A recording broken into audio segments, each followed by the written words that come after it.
it is from 2nd of May to 9th of May.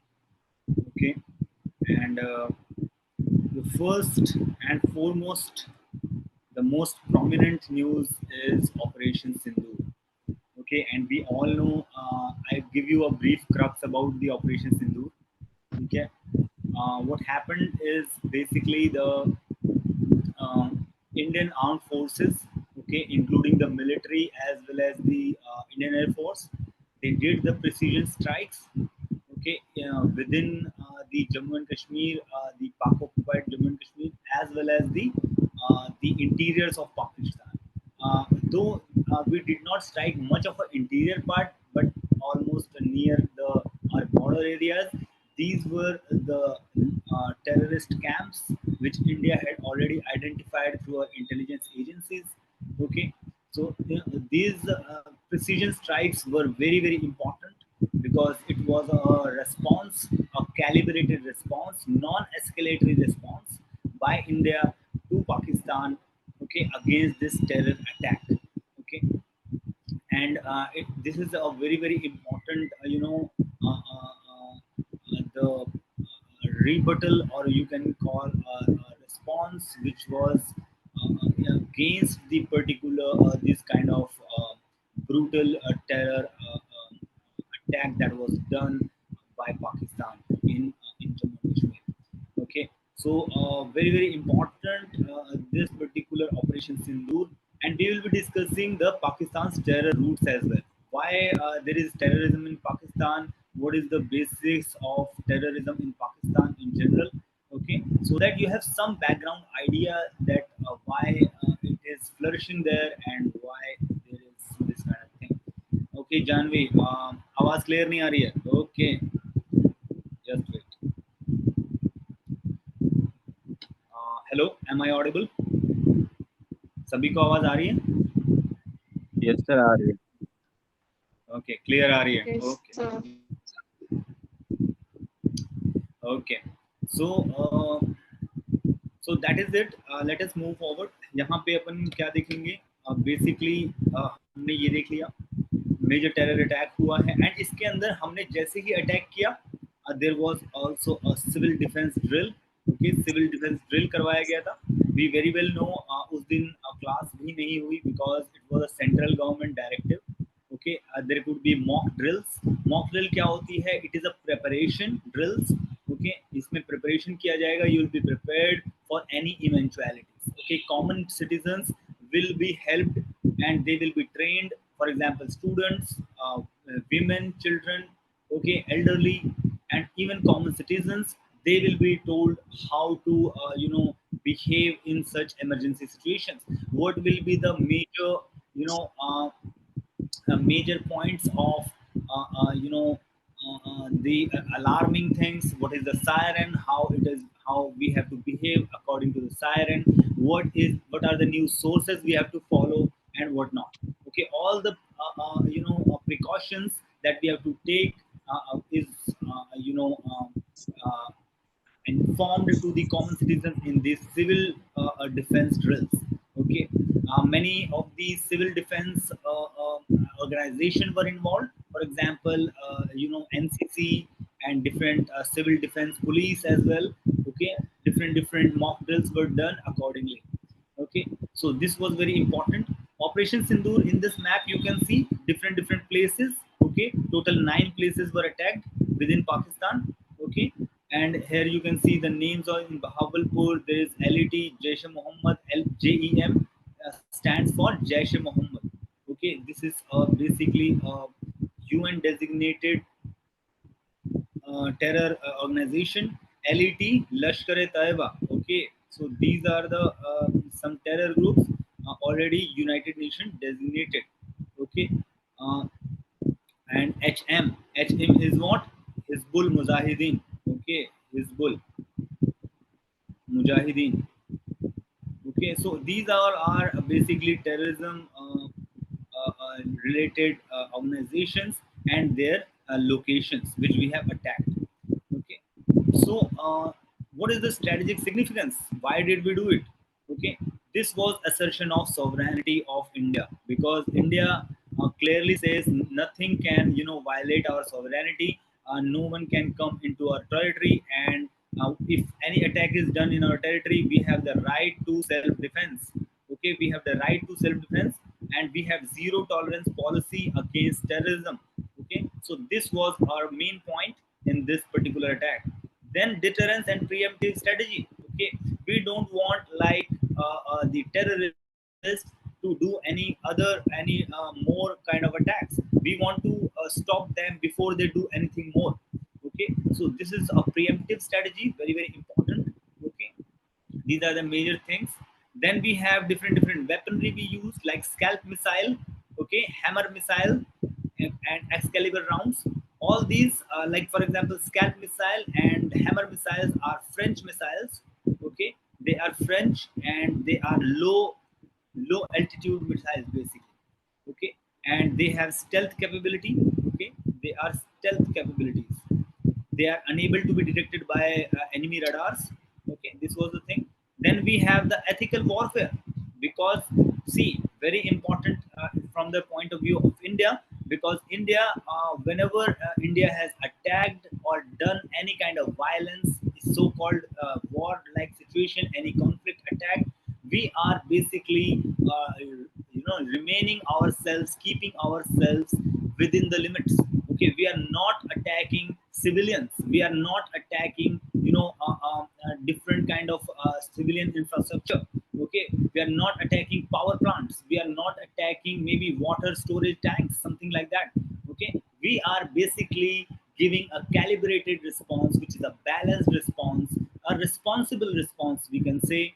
Okay, it is not a kind of unethical war. We are doing the unethical war because if we have been attacked by terrorists, we will attack the terrorist only. This is called measured attack, this is called measured response. Okay, so very very important that this ethical war is very important for India's image at the international level, and it is also important from the perspective of India's leadership, as well as India's image at the international level.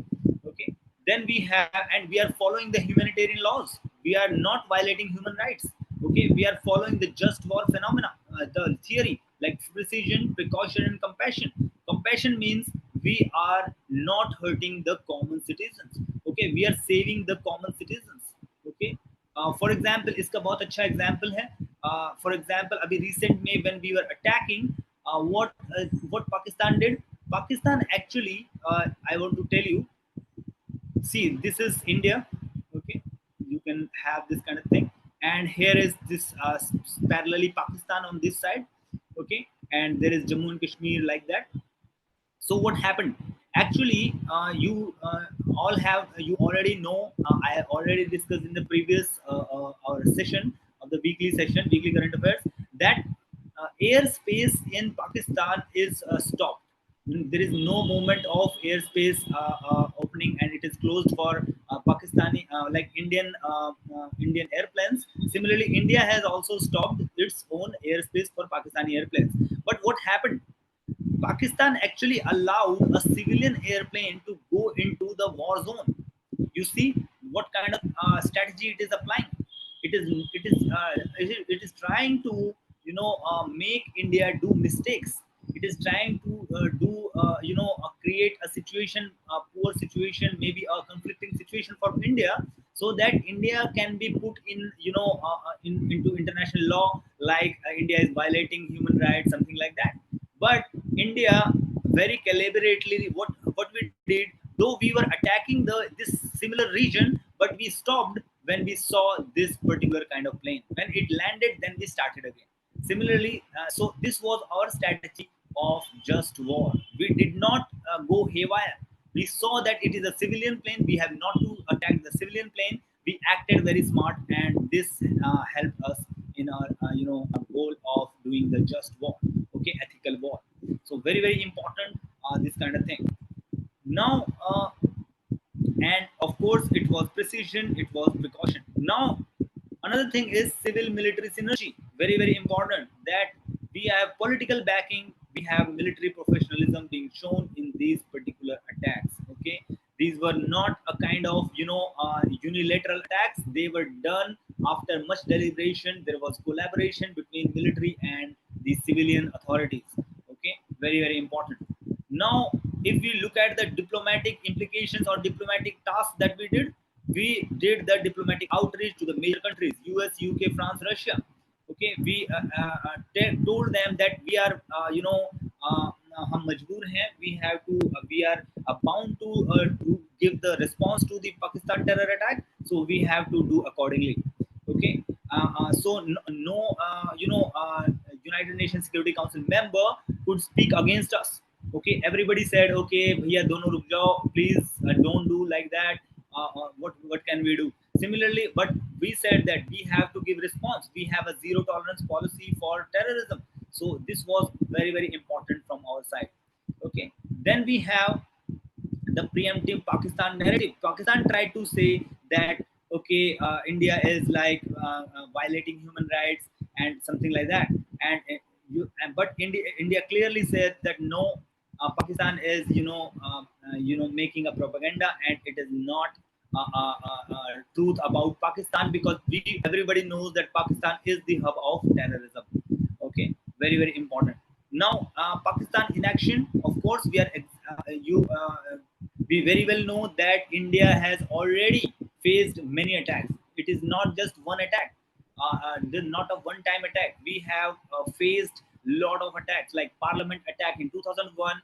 Then we have 2008 attack on the Mumbai 26/11. Then we have the Uri attack. Then we have Pulwama attack. Then we have this Pahalgam attack. So all these things show that that Pakistan has not acted against the terror groups. Okay, what are the terror groups? The TRF. This is the recent TRF which has taken the responsibility for the terror attack. TRF, and it's repeatedly blocking in the UNSC 1267 committee. Very very important. This is the United Nations Anti-Terror Committee. Okay, Anti-Terror Committee. Very important. In this committee, majority of the terror organization have been listed out and they have been banned. Okay, but Pakistan has never taken much of a action against these kind of terror organizations. Selective engagement. We have also done selective engagement. Like for example, in case of diplomatic engagement, we have not engaged with Pakistan and Sierra Leone. Okay, because they may be not in our interest.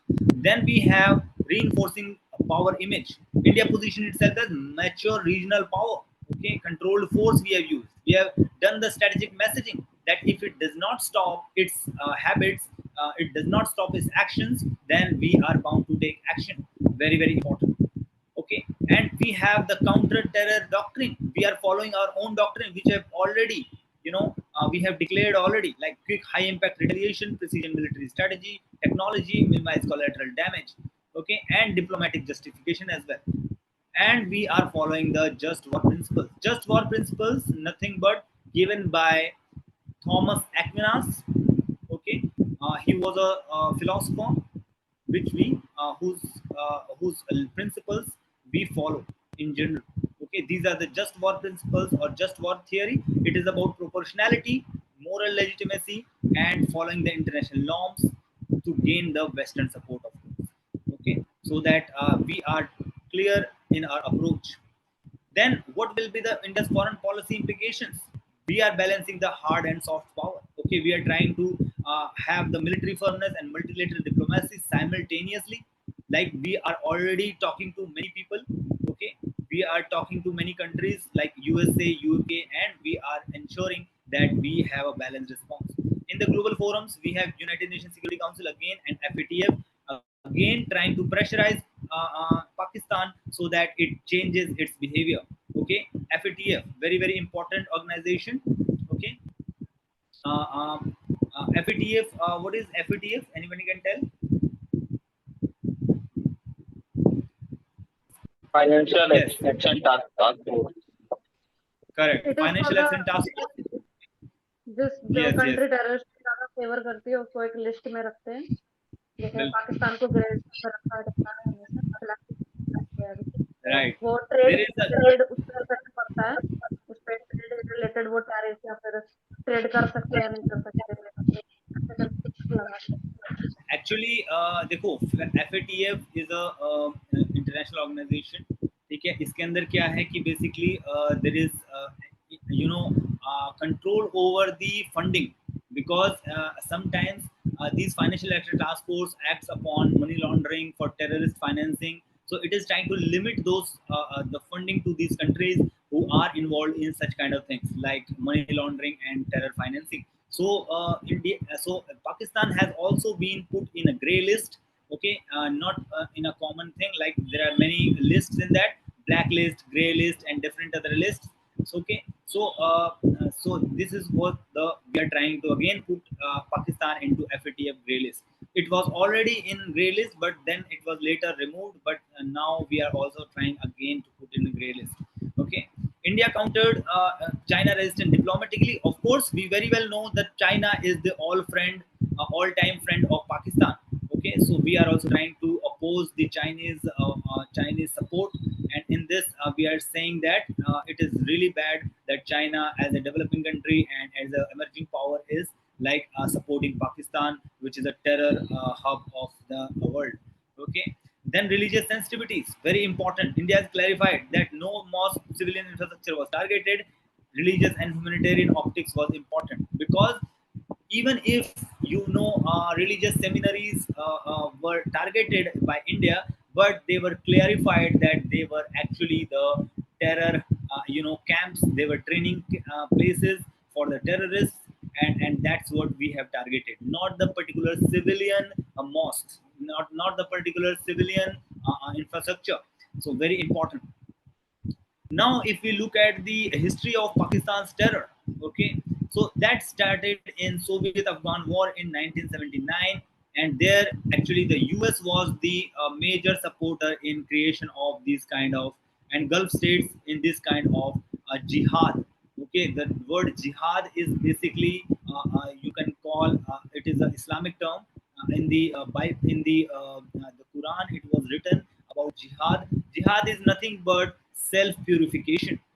Okay, self purification, and it is about basically taking action. Okay, taking action to to curb own sins. Okay, own sins, but it is now manipulated to say that to basically act against the people who are maybe possibly against Islam. Okay, against Islam, but it is just a very great misnomer. Okay, so this kind of thing is done. People are they are misguided. Okay, and that's lead to this kind of suicide attacks, suicide bombing. These are the basically brainwashed people through the fundamentalism. They have been put inside their brain. And also one more thing, that these kind of terrorists are basically poor people. They are not very resourceful. They do not have jobs. They do not have two times food, and that's why they take this kind of easy path, that if they die, their family may get money. Okay, so these are the things that are being used by terrorists organizations, and they also do it very very in a covert manner. Okay, they will show people like they are very very good people. They are enhancing the religion. They are supporting their religion. They are benefiting their religion, but actually in the reality they are harming their own religion. Because you very well know, terrorists are majorly linked to religion of Islam, majorly many a times. Okay, though many other religions are also linked to the terrorist activities.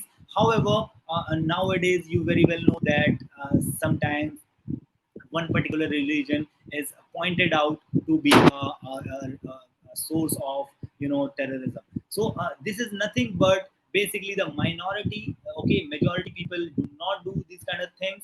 Okay, this has to be understood. Okay, so these are very very targeted people having a particular agenda. Okay, for example, in case of Pakistan, these are all terrorist organizations. They are just funded by vested interests, and they are just promoted to do these kind of things. Okay, so that is a vested interest behind it. Nobody wants to kill oneself. Okay, everybody wants to live a peaceful life, but these are all paid agenda. This you should be very very clear about. Okay, terrorism is not a very good thing. It is a very very bad thing actually. Okay, and everybody hates violence. Okay, that is a very important thing. Another thing is proxy warfare. That's what I wanted to indicate. Proxy warfare, for example, it is a war between Pakistan and India, and actually these terror groups are fighting that war, not directly military to military war. It is a proxy war. Okay, very very important, this term, proxy war. Okay, for example, LED, JEM, okay, Lashkar e Taiba, and all these Haqqani network from Afghanistan. State sponsorship, as I said, state is paying and state is preserving, state is protecting these particular terror groups through the strategic depth doctrine. They want to give strategic depth. Okay, ISI's S-wing, okay, funding, training, and safe haven and judicial protection to the terrorists. Okay, high profile protection is given, like Hafiz Saeed, Masood Azhar, and these are all internationally designated terrorists. Okay, major Pakistan backed terror groups are all these, like we have already talked. Then we have radicalization recruitment mechanism, particular proper mechanisms like madrasa influence and tools for radicalization. Okay, then we have terror financing channels like front organization, Jamaatul Dawa, Al Rahmat, etc. Hawala funds are there. What are Hawala funds? They are money laundering, black money funds. Okay, they are sent in a illegal manner. Illegal money is there. Okay, behind it.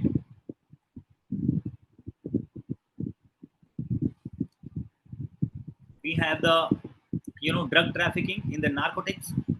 We have the cryptocurrency. Okay, we have dark web. Okay, through the dark web, it all this is being done. Very very important. So these money do not have any kind of accountability, and that is leading to terror financing. Similarly, FATF gray listing, it was gray listed in 2008 to 10, 12 to 15, 18 to 22, but financing networks persist with new names. Okay, so that's what they do. These particular funders, they change their name and try to game the system. So that's the thing behind it. Implication and strategic response, what India does. India has seen that these sophistication of their attack is increasing, and it is not just for India but also the region and the world. Okay, for example, Afghanistan Pakistan Taliban corridor, it acts as a terror heaven for the global people. Okay, so very very important that this kind of corridor is there. You can create like that. For example, this is India. Okay, and you can have this kind of map, and this is Pakistan, and this is Afghanistan. Okay, so all this corridor particularly.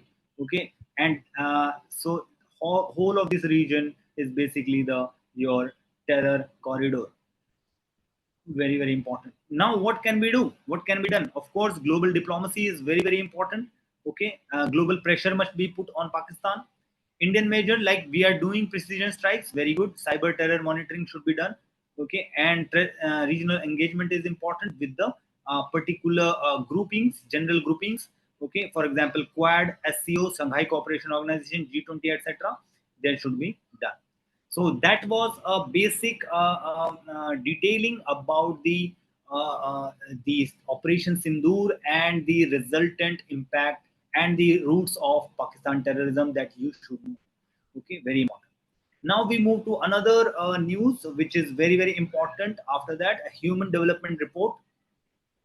I want to give you a very important small crux about human development report, because human development report is a very very important global report that is released by United Nations Development Program, and it started since 1990s, and later it is always having some three parameters basically. Okay, it is about health, it is about education, and it is about standard of living. These three parameters are measured, and there are many small sub parameters and major measurement indicators that are taken in this particular report. Okay, so here India has actually improved, which is a great news for us. Okay, we have at least bit improved In the previous 3-4 years, we actually declined. Okay, but later, but this time we have improved. So it is a great news for us. Also, each and every indicator, some data you have to remember. Little bit data you should know what has improved and how, where do we stand. Okay, so in this we have the human development report. Okay, let me check. So we stand at 130 out of 193 countries. Okay, we have moved up 3 places. Okay, and we have an improved HDI value of 0.685. Okay, very very important. And in this we have the cutoff score. We should know the cutoff score as well. So we below zero point 0.6 is low human development, up to 0.99 it is medium human development, and high human development is zero point 0.7 to 0.799, and above that is very high, up to 1.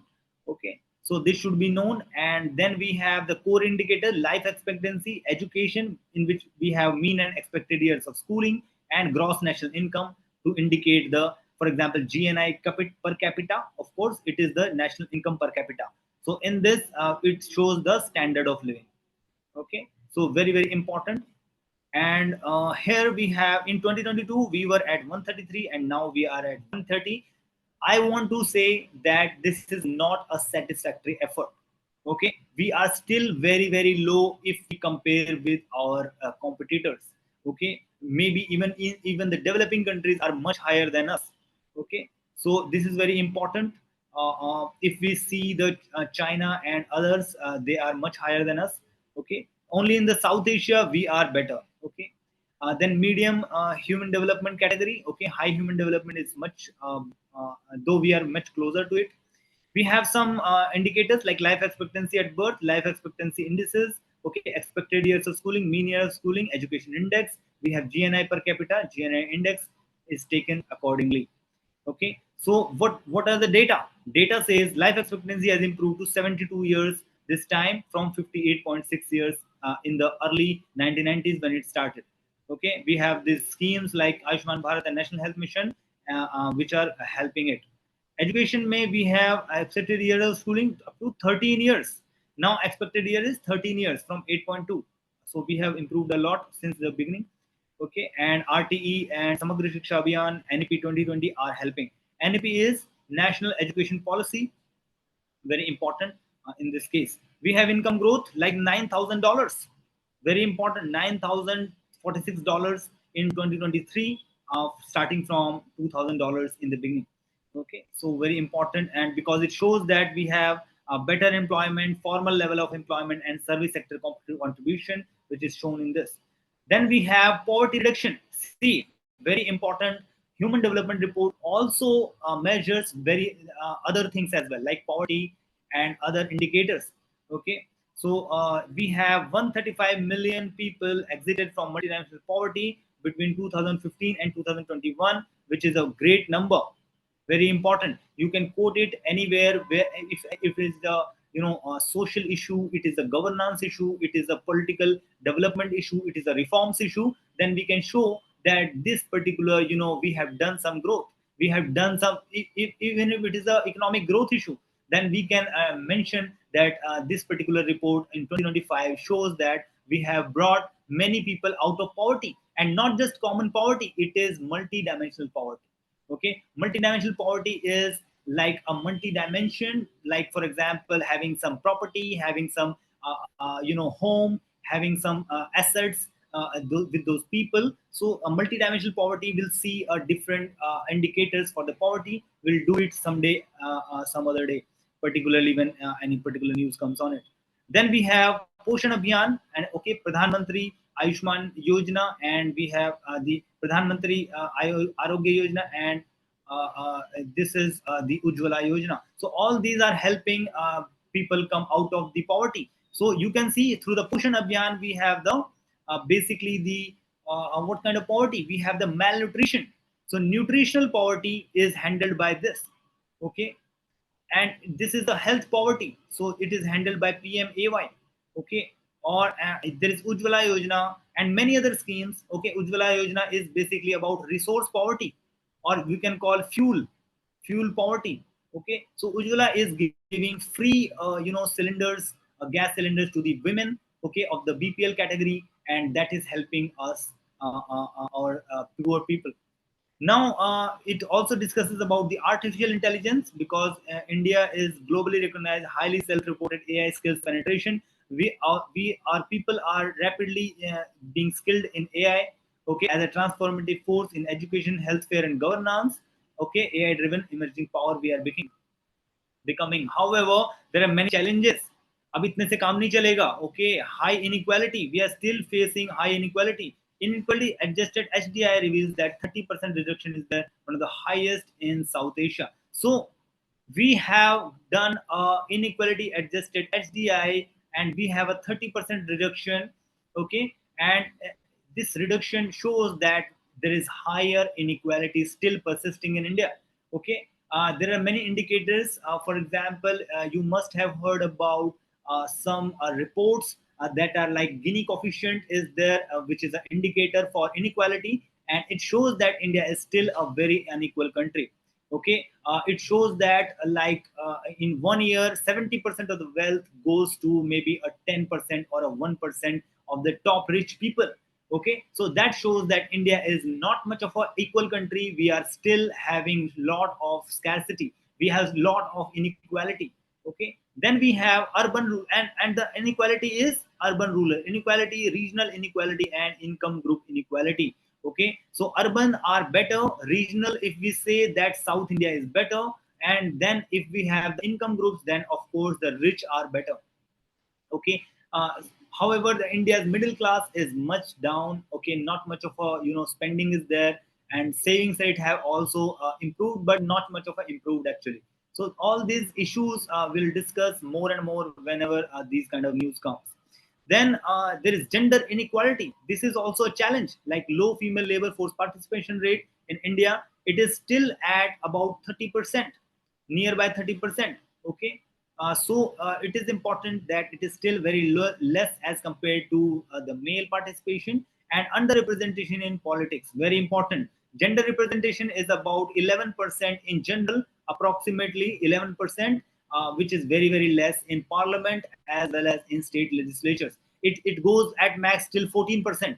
Okay, at max it goes till 14%, but not beyond that. So it is very very less in case of gender inequality. We have reforms like women reservation bill. It is a good step which shows that we have to involve women. 33% reservation should be given, which is a good step. Then we have educational quality gaps. We are still having learning outcomes weak. Okay, आप सभी ने सुना होगा, एक बहुत ही important report आती है every year. Okay, प्रथम report. Okay, which is called असर report, ASER. Okay, it shows that how what are the levels of learning in Indian schools. Okay, for example, fifth class students are unable to read the class second books. Okay, that is the level. Okay, they are unable to do even the simple addition and subtraction. Okay, they are even unable to even write their own name. Very difficult to even in class fifth. Okay, so that is the level of very bad level of education that we have, and that shows that we have learning gaps. Okay, finally, what is the significance? Of course, we are working on these particular schemes, welfare schemes, and health education is integrated nowadays, and we are trying to improve all these indicators. Okay, we have to guide the future policy, global standing and diplomacy we have to work on, and finally demographic dividend potential we have to harness. Because if human development improves, every other thing improves. Okay, for example, very small example I want to give, like for example, if you compare the North India from the South India. So South India, for example, the best case is Kerala. In the Kerala, we very well know it is the top in human development. Okay, if we talk about the state human development report, which is released by the Niti Aayog. Okay, so in that we very well know that Kerala is having best health, best education, and best standard of living in Kerala.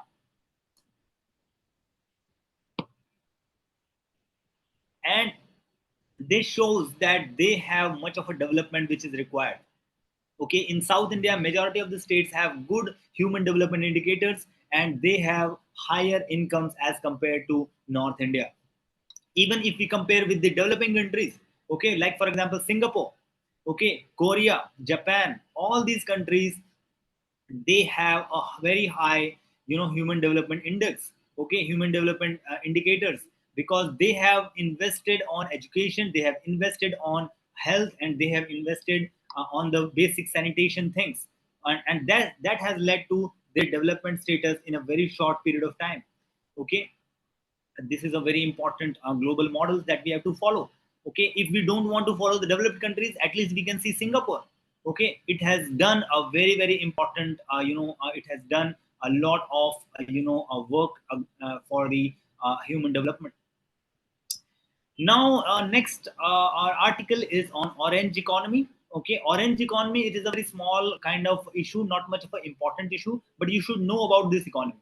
Okay, orange economy is about the creative economy. It is about the media entertainment industry. Okay, that is called orange economy. That was declared by our Prime Minister Shri Narendra Modi ji. So this you can read by your own. Not much of an important there. You can read about like national policy on IPR. Okay, it is helping it. Then UNESCO creative cities we have created, zonal cultural centers we are doing, national creator award we are giving, and international year of creative economy already 2021 we have already declared it. United Nations has declared it. And this summit was held, wave summit. Okay, you can read it up from your own, not much of important there. Then economic potential is $28 million. Maybe it become $100 million industry in case of India. Okay, very important. And this was a thing, not much of a there. This significance is soft power, very important. Okay, soft power, because Indian movies are famous all across the world. Okay, and India's vision of Vasudev Kutumbakam is also promoted through India's art and culture and media. Okay, cinema, all this is there. Then we have the Skill India, Startup India policies, which are helping the creators, will helping the startups in these areas. Okay, generating jobs and employment. Okay, design, music, animation, gaming, etc. FDI is also coming in these areas. And finally, Digital India synergy.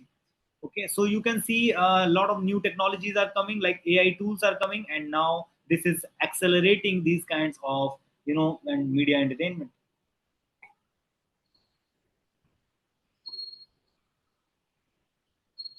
So now let us move to the next article, which is more important article, which is about judicial accountability. Okay, judicial accountability, very important. In this, we can see. I want to tell there is a basically everybody knows that Supreme Court did that kind of thing. It created limits on the time to give assent on the bills. Okay, that was a judgment, and that led to a comment by our Vice President about the particular thing, and it called judiciary as super parliament. Okay, so that was the thing, and that led to a debate. Okay, and in this debate, we have to see what are both sides saying, because it is always an accusation on the judiciary that it is acting as a super parliament, or it is doing judicial overreach. Okay, it is because it is entering into the domain of legislature or sometimes executive. So in the case of legislature, as we see, this is also a thing. So here some articles are given, like Article 50 says that separation of powers from judiciary from executive. Okay. Then we have the Article 124.4, which says removal of Supreme Court judges for proved misbehavior. Okay. Article 142, which gives the power to the Supreme Court to do complete justice in such cases. Okay. And popular sovereignty is also resting with the people, which is nothing but your parliament. Okay, and the legislature itself, like the state legislature as well. Okay, so these are the few key things, and we will see what are the accusations on the judiciary. Okay, Vice President argued that of course judiciary undermines the executive discretion. President assented to bill. Okay, it is trying to give its own verdict on this, overstepping the mandate, going beyond the court's mandate to just review the things. Okay, it is actually setting the things. Okay, it is giving the providing, creating new laws. Okay, that's leading to kind of overstepping the mandate. Okay, and it is threat to doctrine of separation of powers. What is separation of powers? separation of powers, I want to tell you guys, very very important. Separation of power as such in India is not absolute. Okay, in India it is not absolute. Basically, a separation of powers is, if we compare, it is absolute in USA, but not in India. India follows separation of powers, in a partial manner. We also you have a fusion of powers. Okay, because our legislature and executive are fused.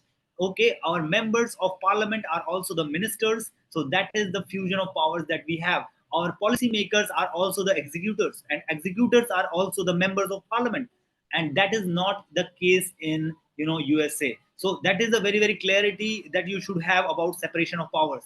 Then second thing is that if we talk about separation of powers, then there is a separation of power only in two things, which is either the judiciary, and on the other hand there is executive. So there is separation of power between them, and there is judiciary and there is legislature, that is separation of power between them, but not in the other two. Okay, so that is the separation of power it is talking about. Okay, so very very important. Now legal and constitutional rebuttals, of course, very very important. In the previous session also we discussed a little bit about this, but this here also I am discussing what are the arguments by the judiciary, because legislature is not effective. Okay, it is doing its job in a lax manner. It is not working on the gaps, it is not working on the loopholes. Okay, there is always some kind of ruckus going on inside the parliament, we very well know. Okay, not much of a sittings are happening in the parliament. Okay, we very well know. And in this case scenario, who will be bridging the gap, who will be taking the initiative? So very important. So judiciary derives powers from the constitution. For example, L Chandra Kumar case, in here all powers of the judiciary are constitutionally derived. So whatever the judiciary is doing is constitutional. Most important thing, it's whatever is doing is constitutional. However, judicial independence is not absolute and functions within the constitutional limits. Okay, then about the assent to bills and popular will. Okay, Article 52 to 79, the president functions under the aid and advice of the Council of Ministers, and delayed assent violates popular sovereignty. Okay, so it is not reflecting the people's mandate. And finally, courts intervene not to undermine dignity but to ensure constitutional efficiency.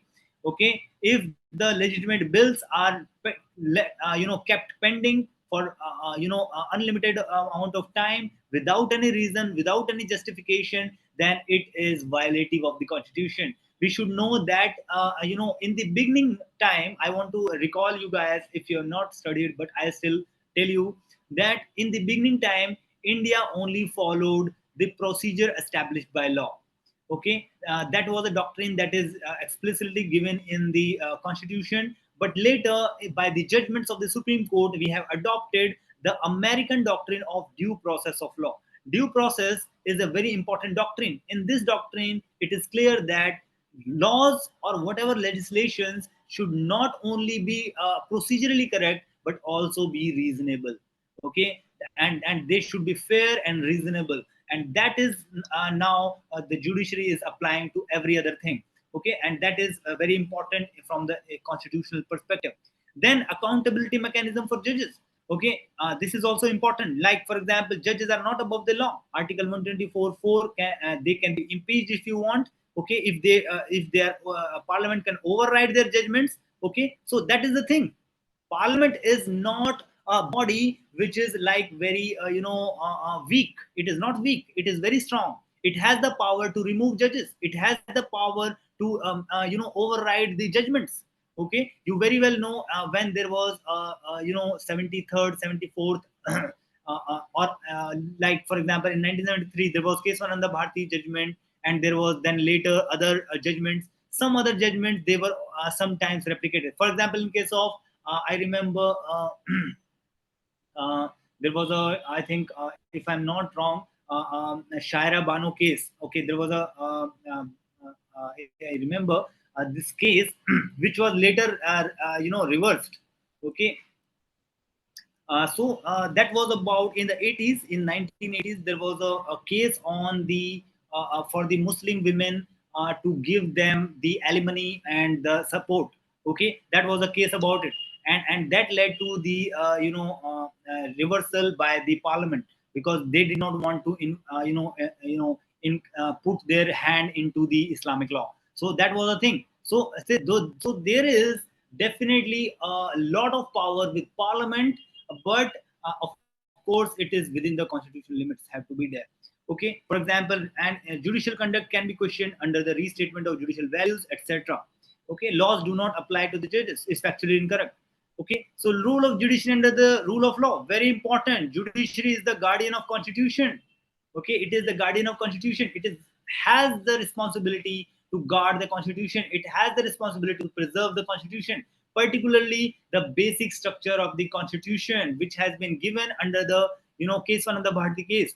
Okay, so very very important. Then article 142. Article 142 clearly says to do the complete justice, it has to take steps, okay, to fill the legal vacuums. Okay, it has to work upon accordingly, it has to act accordingly. Then judicial review ensures that laws and equity are do not violate the fundamental rights. So not violating fundamental rights, again very important. Article 13 of the constitution, okay, it says that no law can violate fundamental rights. Okay, so this is a very important basis of the judicial review, where we see this kind of powers given to the judiciary. Okay, and finally the way forward, what can be done? Okay, there is a conflict, what can be done? Okay, the thing can be done is checks and balances. Okay, like parliamentary democracy, Monte's theory of separation of powers. Okay, what has to be done? Don't ever try to work in a lower manner. That means improve your efficiency. Parliament, please, parliamentarians, do your job. Why are you keeping these kind of things so that the judiciary has to step in? Okay, if you do your job timely, then there is a need for the parliament, for the judiciary to come in and overstep its domain. It has to give its judgments. Okay, why do you do these kind of things? Okay, then this is very important for social justice. Okay, if you have to give the help to the common people, the poor people, then definitely you need to work upon in a better manner. Okay, then public trust, you have to do ensure the public trust and avoid confusing the public opinion, and ensure institutional harmony. There should not be conflict between the two institutions. Okay, the judiciary and the legislature, okay, they should go hand in hand, they should not be like against each other. Very important to ensure there is harmony in the constitutional institutions. Very important. So that was it from this article. Now we have the another article, which is the caste census. आप सभी ने सुना होगा, caste census इस बार बता दिया गया है. It has been declared by the government of India that it will be done along with the decennial census. Okay, that was about to be done in 2021, but now it has been delayed and now it is done in 2025. Okay, but now caste census will also be involved in this. Okay, so let us see about caste census. You in general you should know, I'll give you bit crux. Okay, basically caste census is very very important from India's perspective. Okay, because in India, what is there?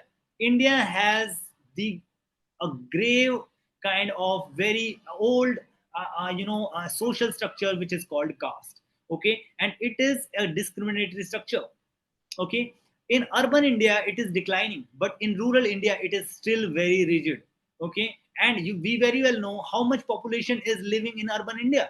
It is only about 30%. Okay, and rest of the 70% is still facing the brunt of caste. Okay, so we have to have some structures, some helping mechanisms for those who are facing the brunt of caste discrimination. Okay, in our constitution it is clearly said that untouchability is illegal, it is unconstitutional, it is barred. Okay, however, still we very well know every other day we see the news of caste discrimination, untouchability, and whatnot. Okay. Similarly, another very important thing, that we have provided reservations. Okay, upper castes, so-called upper castes, are not letting this kind of structure to be dismantled. They want it to to be continued. For example, if you go into a rural area, you will see that the upper caste are having all the major posts. Okay, they are all they are dominating in their particular area. That is called dominant caste. If somebody from sociology, it will be knowing the what is dominant caste. Okay, so that is the thing about the dominant things, that dominant caste is always trying to dominate and not letting the lower caste to come up, okay, to take the leadership positions. That led to the 73rd and 74th amendment, where the reservation was given and panchayati raj was passed. Okay, and in that they were given proper representation of 33%, something like that. Okay, similarly, you can see that proportional representation, I beg your pardon. So all these proportional representation are being given according to their population. Like for example, in the parliament also they have been given particular proportional representation. Okay, for example, scheduled tribes have been given 8.5% reservation, and similarly the scheduled castes are about maybe 17%, so they have given accordingly such reservation. So very important to bring them into the mainstream of society. Okay, because they have been exploited across the period, thousands of years. Okay, they have not been able to get the leadership positions, and they have never been experiencing equality. Okay, even in the employment they have been given reservation in the jobs, because it is justified. It is justified because they do not have much of resources. They have been facing stigma. They have been facing a lot of discrimination. And even today we very well know that even in 2025 there is lot of caste discrimination, even in case of intercaste marriages. Okay, nobody will let anybody to marry in other castes. Okay, particularly in the lower castes. Okay, so that kind of discrimination is still continuing, leading to this kind of caste discrimination. So very important that you have to understand the basis of caste and the reservation. Okay, however, very important, this issue has actually escalated, and in this escalation, many people are starting saying, okay, many of the lower castes have become rich. Okay, how can they be getting the benefit of caste reservation? Okay, but however, that is the important thing that we have to consider in the caste census. Unless we do the caste census, we will not know which of the sections of the caste categories have improved, have got their socioeconomic status improved. Okay, so that is the basis of the caste, and maybe we will be able to do better planning according to their population, according to the targeting we can do through the caste census. So very important, this is the basic crux. Let us move forward. Okay, so now here we have the next population census will include this kind of thing: historical context. Last caste census was in 1931. Very important. Okay, in 1931 it was done. In later post 1950, caste was not included as a general category in the scheduled caste and scheduled tribes. They were general classification done, and by religion as well. Okay, then we have historical policy shift now this time, and affirmative action is being taken. What is affirmative action? Affirmative action is nothing but spatial provisions. Okay, spatial provisions like reservation. Okay, special provisions. This was done for social justice. Okay, what is the rationale behind the caste enumeration? Why should we do it? Affirmative action gaps, because many decades of reservation have failed to ensure equitable access. Okay, कहा भी यही जाता है, majority of the reservation benefits are going only to the top 10%. Okay, rest of them are not able to take any benefit. They are not even aware of the benefits many a times. Okay, so that is the thing, that we need to do caste census so that equitable benefit reaches to the people. Okay, equitable benefit reaches to the particular people, the section of society which have not been getting the benefits of reservation. Okay, so that is important for from our side. Then we have creamy layer as concerns. OBC creamy layer proposed lack of corner benefits and more marginalized section excluded.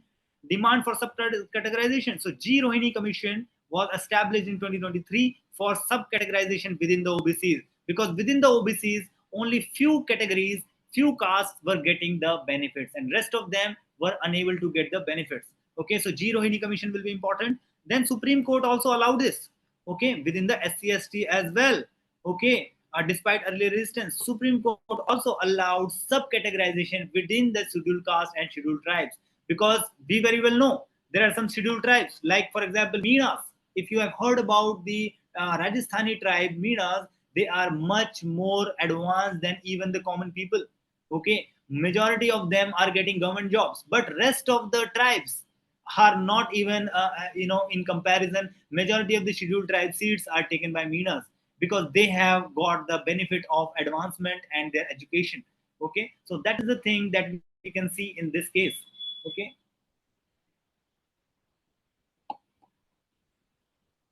then we have the evidence-based planning, very important. If we do the caste census, we get the evidence, we get the data, we get the particular facts on ground which are important. Okay, and through these facts we are able to do better targeting of the welfare schemes. Okay, whatever schemes we have for employment, education, etc. Now intra-group disparities, very important. Within the group there could be different people who are not getting benefits, and address the elite capture of the benefits. Now इतना आसान तो नहीं होगा, ठीक है, caste census को लेना. For example SECC 2011 2011 में socio economic caste census was done. 4.6 million caste names were established. You see, 4.6 million, I mean, that's huge. Okay, so many caste names, and they could be confusing as well. Okay, it is not very easy. India is full of caste names, and everybody say, oh, we are different from them, oh, we are different from them, and everybody will try to create its own category. Okay, so that's the reality of India's caste enigma, that we are unable to solve this kind of caste, this kind of lot of complexities in the caste names. They are inconsistent naming, very important. Inconsistent naming is there, linguistic variation is there, lack of standardized classification is there. Okay, some like for example, if I give you example, many of the surnames of the caste people are some upper caste names, but they are lower caste. Okay, this has happened from the history. Like for example, many scheduled caste have kept their surnames as Singh. Okay, and they consider themselves as like, okay, we can keep these surnames uh, to improve their social status. Similarly, other many different other caste names could be found in tribes as well. Okay, many tribes consider keep their surnames as Singh as well. So in this case also, we can see that we cannot just have caste names and then categorize it. It is very difficult. Okay, so a lot of work has to be done. Similarly, administrative incapacity. Administration is simply not capable enough to reconcile these names, synonyms, and regional caste identities, how they are different from each other. Similarly, another thing is India maintains official lists as well. SC/ST list, OBC list is there at the state level, national level. No comprehensive caste directory is there. Okay, leading to legal and political disputes. Litigation already going in high courts and supreme courts for exclusion and inclusion of the castes. Okay, so still many things are sub judice. Okay, already we very well know that our case burden is 5.5 crores in 2025 in the in our Indian judiciary, which is already overburdened. Okay, and you can see if this Pandora's box will open, maybe 1.5 crores all more cases will be coming. Okay, so this is another kind of thing that we still do not have that much of a capacity. Okay, so what are the potential pitfalls if we do? Okay, we do not have the capacity. What are the risks also? What are the risks? Risk is endless subdivision. Okay, if everybody wants to represent itself, it lead to fragmentation, and everybody will say that okay, we are underrepresented. Okay, we are not represented because we are a separate caste, we are backward, we are what, this, that, whatever. Okay, so that is again creates another kind of very difficult thing. It and another, there is risk of polarization. Of course, in India, you should know India is a very political nation. People are very political in nature. They are always like, okay, this person is being given benefit. What about us? We are being left out. Okay, we will create our own party. We will be a supporting party. We will be doing protests, and everybody will be like on the roads and creating traffic jams and everything. And law and order and chaos will be there. Social unrest will be there. And India is not a small nation. It is 121 crores, okay, or maybe more. Okay, so it is very very difficult thing for the law and order situation. Then we have caste and politics, central axis, okay, voting pattern, leadership claim, coalition formations, caste surveys in Bihar, Karnataka, Telangana led to political contestation and public debate as well. So very important politics. Okay, then we have caste enumeration is already complex. 40,000 to 60,000 caste subcaste identities, okay, are already very very all complex, and now it is unfeasible with 46 lakhs, which is 4.6 million. Data already exists, lot of data is there, but there is again a kind of superficial data, duplicacy of data, okay, no clarity over the data which is there with the different agencies. Okay, finally we have the intra-caste inequalities within the caste. We have different castes which are getting the benefits. Proportional representation is misleading, due share of population inside competitive victimhood. Okay, everybody is trying to, like for example, you must have heard about Bihar's Mahadalits. Okay, Dalit तो होते थे, फिर महादलित भी आ गए, ठीक है, extreme EBC, extremely backward caste, not just OBC but EBC. So these kind of new kind of categories are coming up, leading to again polarization and politicization of caste. Okay, and finally the neglect of universalism. The real issues got left behind: quality education, quality healthcare, universal healthcare, employment benefits, and these things were just kept in hindsight, and everybody is just on to caste identities. Everybody forgot development. Okay, so that is the real harm that we are getting due to these kind of debates. Finally, what is required, what is needed, what is the way forward? Institutions have to be prepared, standardization of classification needed, legislative frameworks, clear criteria should be there, and public communication should be there, like there should be consultation, people should be consulted about it. Okay, and finally consistent building approach is required, cross party agreement should be there, no politicization, pure merit based, we should do the work. Okay, very important, we have to create clear criteria and all. So that was it about the caste census. Okay, and our another article, I think this is the last article, which is about the Indus Water Treaty. Okay, Indus Water Treaty, this is a very important development which was kept in abeyance. Like Indus Water Treaty has been suspended, okay, between India and Pakistan. And I want to give you a little crux in this. What is there? The Indus Water Treaty is about division of waters, division of rivers, river waters, which are flowing between two countries. Okay, for example, Indus, then Jhelum, Chelab, Ravi, Vyas, Satluj, 6 rivers total. They have been divided. 3 rivers have been given to Pakistan, and 3 rivers have been kept for India for the different kind of use. Okay, if given to India, then or given to Pakistan, they are legitimately allowed to use the water anyhow. Okay, they can be used for irrigation, they can be used for drinking, they can be used for any purpose, and they can be stored as well. But on the other hand, other waters, other rivers which have been given to other country, they cannot be stored, they cannot be much of a used. Little use can be done in general, but no restriction on the flows can be done. So it should be run of the river dams. Even if you want to create electricity, then they can only be run of the river dams. Okay, that kind of thing has been allowed. So let us move to this particular treaty and let us see the nitty-gritty details. So in this treaty, what we have is that this treaty was in 1960. It was brokered by World Bank. Okay, between India and Pakistan. India has exclusive right over Ravi, Vyas, Satluj. Okay, and Pakistan has rights over Indus, Jhelum, Chenab. Okay, with limited non-consumptive uses by India, hydropower and irrigation. इसमें non-consumptive usage. Okay, which is called run of the river dams, which means there will be no storage of water will be there in these case of dams. Okay, which will provide, which will make for hydropower and irrigation as well. Treaty is praised for surviving multiple wars. Of course, it was never suspended. It is the first time it was suspended. Vienna Convention on Law of Treaties in 1969, it governs these international treaties, though India is not a party of Vienna Convention. Okay, India has not signed this convention, but we generally follow this convention in general. Okay, Article 62 says that fundamental change in circumstances can lead to suspension. Okay, this is the article which is allowing for the suspension of articles, though we have not signed this particular convention, but still we are following it in principle.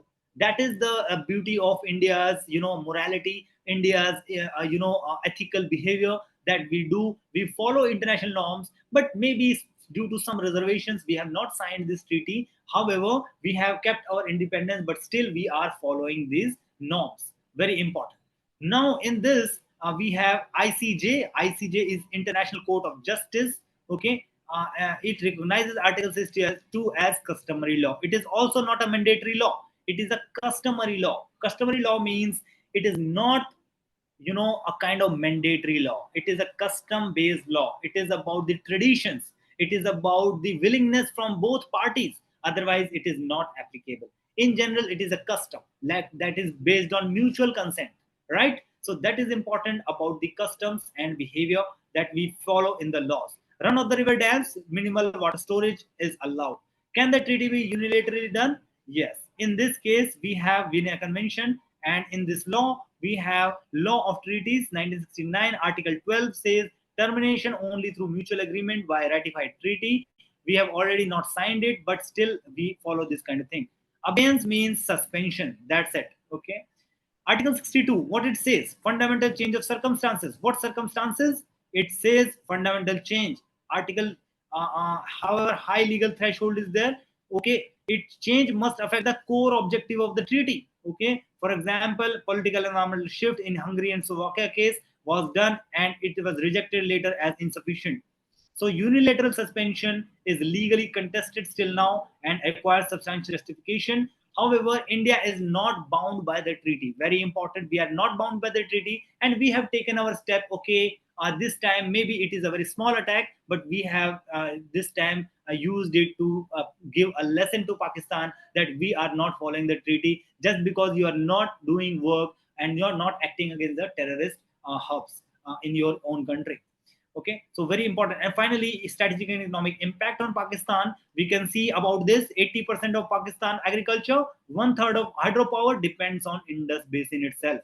Okay, India's existing structure, mainly run of the river dams, do not allow large scale water withholding. However, control over the flow timing can affect the crop cycles and water availability. So if we control the flow itself, okay, if we control the flow itself and not open the water on particular times which is there in the treaty, okay, then it may jeopardize the agriculture in Pakistan, and that will directly impact the common people, the poor people in Pakistan. So that will be, of course, again a violation of the human rights. So India is not going to do that, no doubt about it. India is such a highly ethical country, and we have our global image. So we have to save it as well. So we are just threatening Pakistan. Okay, it is just a threatening posture, not much of a actually a real thing. So it is a psychological pressure, as we very well know. It is a psychological pressure as a strategic tool. What are the challenges? India has faced many challenges in this particular treaty. How to, like, for example, there is ethical and strategic dilemma, like using water as a weapon. Because you should know, India is such a country that we have many rivers that are flowing across our borders. Okay, we have many rivers which are coming from China. We have many rivers which are maybe going towards in Myanmar. We have many rivers which are maybe flowing to other countries. And if this is the case, then maybe retaliatory action can be taken by other countries. Just taking example from India, like if we stop the water for Pakistan, maybe China can stop next day the Brahmaputra water. Okay, it can even stop the Indus water because it is also flowing from Tibet, and there could be a lot of consequences for India as well, and it is not a very easy thing to take this kind of actions. Okay, then versus upholding international commitments. Also, international commitments, very important. India has committed itself to follow the international law. India has committed itself to the United Nations regulations. India has signed the UN treaties. Okay, though only this convention has not been signed, but many other treaties are in the India's signatory, and in that case India cannot violate many of the things. Okay, so India has to follow many of the international peace laws as well. Okay, so that is very important. Second is India's legal posture versus strategic autonomy. So India has to also take the legal, proper international law to be followed. Okay, if we are not following international law, how can we ask other countries to follow international law? Okay, so that is the crisis of morality that India will be maybe into if we are not following international law properly. Okay, so that is why we have taken a calibrated approach. We have just suspended it, not completely abrogated it. Okay, so that is the very very important reason that we have to follow international law and ensure our strategic autonomy. Okay, we are showing our strategic autonomy that we are independent to suspend the treaty. Okay, though because we are facing a kind of circumstance that we are unable to continue with the treaty. Okay, so that kind of thing that we are showing could escalate Pakistan tensions. Of course, if we are directly stopping the water, that it can even increase the tensions, may draw global attention as well. World Bank, UN bodies, and China. Okay, they may be acting against India sometimes, and president setting for international water diplomacy. Okay, so water diplomacy is all about using water for the constructive purpose. Water diplomacy is finding constructive solutions through water. But if you try to do the opposite, you try to create tensions, okay, going harsh, okay, taking extreme steps, okay, then there will be no solutions.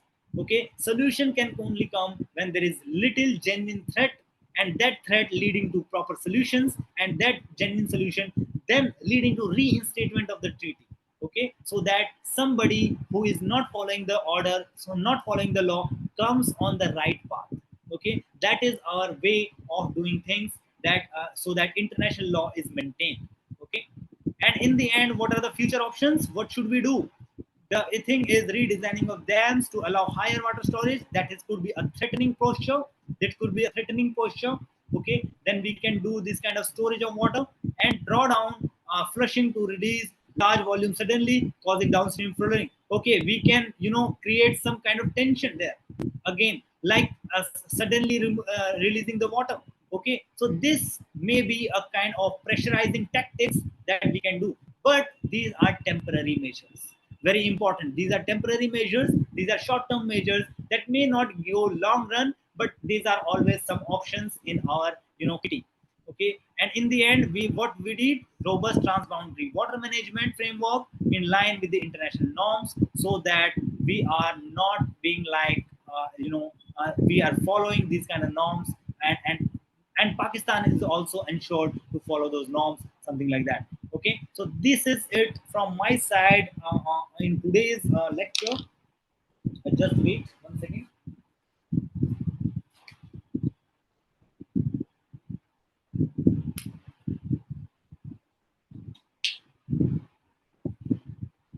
Okay, so yeah, any other question that you have? Dipen, Janvi, Shruti, okay, Vindavana, Anita, Farheen, Karan, Upasna, Vrinda, Dilshad, Piali, Musarrat, Prakhar, Pooja, Angsha, and Lakshmi. Okay, so if you have any question, then you can ask what or anything that you want to discuss, or any queries that you have. If you have, then you can ask. Otherwise, our session is over. Okay, Dipen, your voice is, yeah, tell. Sir ये पूछ रहा था, ये पोषण अभियान है तो ये मिड डे मील से कैसे अलग हो सकता है, मतलब, या फिर उसी से रिलेटेड है ये चीज? मिड डे मील और कौन सा पूछ रहे हो? पोषण अभियान। हाँ, पोषण अभियान देखो क्या है कि पोषण अभियान में आपके मेजरली मेल न्यूट्रिशन से रिलेटेड है। ठीक है, इसमें बेसिकली फोकस किया जाता है on the pregnant mother's.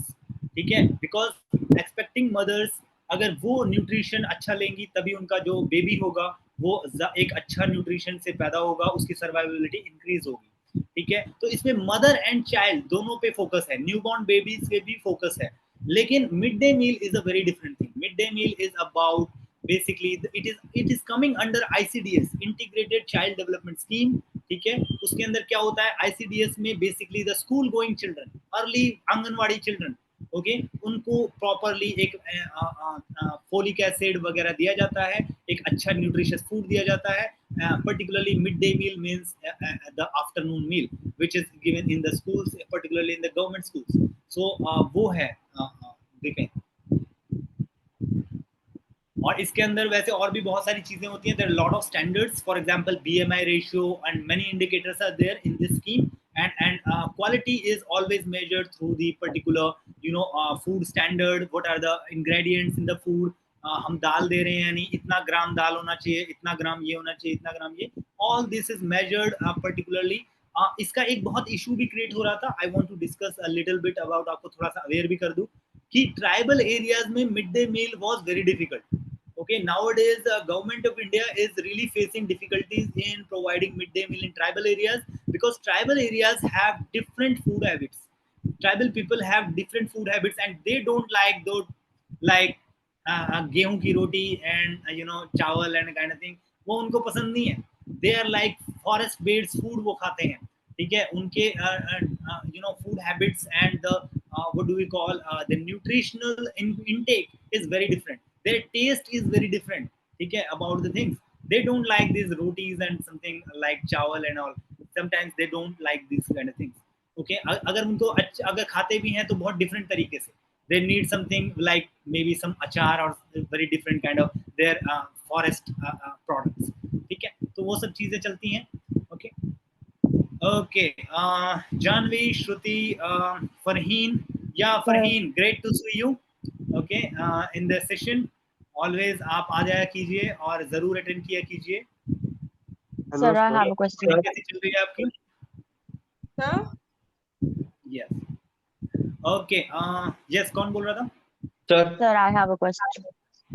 Okay, एक बार वृंदा आप पूछ सकती हैं, आप कोई क्वेश्चन पूछ रही थी? Yes, sir. Sir, ICG का ये आर्टिकल 62 जो है Vienna convention on law of treaties वाला, ये प्लीज बता देंगे. आर्टिकल 62, देखो आर्टिकल 62 क्या है कि बेसिकली एक काइंड ऑफ कस्टमरी लॉ है, ठीक है, जिसके अंदर आप क्या कर सकते हो, एक जब आप किसी तरह का कोई स्पेशल सर्कमस्टांस आता है, then you can suspend the treaty, ठीक है. सस्पेंशन के बारे में है, ठीक है. और आईसीजे का कन्वेंशन नहीं है ये. ICJ is a different organisation, ठीक है. आईसीजे क्या होता है, इंटरनेशनल कोर्ट ऑफ जस्टिस, ठीक है, इंटरनेशनल कोर्ट ऑफ जस्टिस, ठीक है. ये क्या है, it is a court of international court है ये, ठीक है. It is in the Hague, ठीक है. और ये क्या है, बेसिकली एक इंडिपेंडेंट ऑर्गेनाइजेशन है, ठीक है. एंड इसमें क्या होता है कि इसने रिकॉग्नाइज किया है इस आर्टिकल को of the convention, but convention itself is a very different thing. It is a international convention, ठीक है. इंटरनेशनल कन्वेंशन है ये. Like for example, many countries sit together and they created this convention. They passed this particular Vienna Convention of Law of Treaties. Okay, तो ये एक अलग चीज है और ICJ एक अलग चीज है, ठीक है. और आर्टिकल 62 जो है वो क्या है, about the suspension that in certain cases there is, if there is change, fundamental change in circumstances, for example war, conflict, okay, and there is like a different kind of situations, like for example maybe calamity, okay, and calamity, disaster, any kind of disaster. In these cases, very specific cases, okay, you can suspend these treaties on the water, okay, or any other treaty, okay. So fundamental change in circumstances, maybe a diplomatic relation, okay, relationship, may not be a war but still relationship changed, okay. So that may also cause this kind of suspension under the article 62, and it is a customary law. What is called customary law? Customary law is not a mandatory law. It is basically a kind of tradition.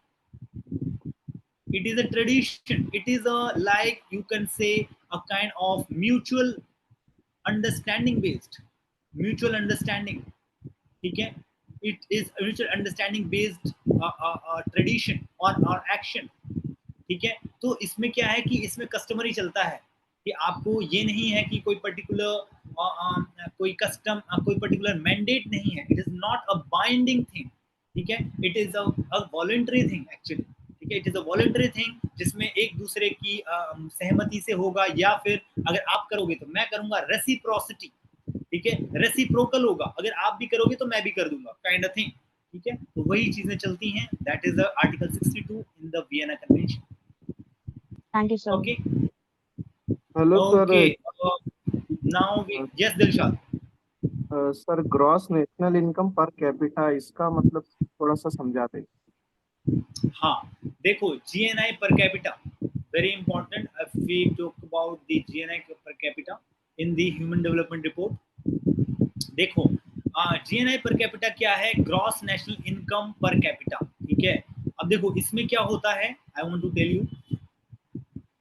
अब आप जब आप अपना पढ़ेंगे, when you read about the economy, तो आपको पता चल जाएगा जीएनआई, ठीक है। तो इसमें क्या है, ग्रॉस, ग्रॉस का मतलब होता है टोटल, ठीक है। Total means like value plus the depreciation. Depreciation दोनों ही इंक्लूड रहता है। डेप्रिसिएशन क्या होता है, basically decline in value over time, ठीक है। तो इसमें उसको भी इंक्लूड किया जाता है, ग्रॉस नेशनल इनकम, ठीक है। नेशनल इनकम में क्या हो जाएगा, इट इज नेशनल, ठीक है। नेशनल का मतलब क्या, नेशनल का मतलब होता है with in the territorial boundaries, with in the territorial boundaries, ठीक है। वो होता है इसके अंदर, ठीक है, बाउंड्रीज, ठीक है। And by the basically citizens, citizens and outsiders दोनों ही होंगे इसमें, not just citizen but outsider. But national का मतलब क्या, विद इन द बाउंड्रीज। तो बाउंड्रीज में तो दोनों तरह के लोग हैं, and both are creating any kind of income और जनरेटिंग इनकम और generating production. And finally that is income, gross national income. Income क्या होती है, income can be anything like salaries, okay. It could be like a different kind of separate income, maybe interest income, okay. Interest based income could be there, okay. It could be a kind of any other specific income that is coming to gross national level, okay. And finally per capita, okay. So what do you take, you take all of the income of the nation and divide by the population, okay. Divide by the population leading to creation of per capita, यानी कि पर person आपको जो है income का पता चल जाता है। That is called per capita. Capita is nothing but about person, individual person, ठीक है। तो हमारा $9,000 है, ठीक है। GNI per capita yearly, it is what, yearly, always it is yearly और एनुअली एज वी कॉल, ठीक है। ये एनुअल इनकम है, पूरे साल की इनकम है, ठीक है। तो इन ये हमारा इसके अंदर जीएनआई पर कैपिटा। सर इसका मतलब ये कि एक आदमी जो है वो $9,000 उसका इनकम है एनुअली, यस यस ऐसा समझा जा सकता है। Low battery. यस दिलशाद, क्या कह रहे हो? ओके सर, समझ गया सर। ठीक है। This is just an average, okay, very very important, this is an average, ठीक है। गरीबों में नहीं मिलेगा $9,000, ठीक है। ये इंडिया का एवरेज है, ठीक है। प्रेसाइज एंड नहीं है मतलब एकदम, हाँ, टू द पॉइंट, यानी हम नहीं बोल सकते कि ऐसा ही है, एवरेज है। हाँ, एवरेज है।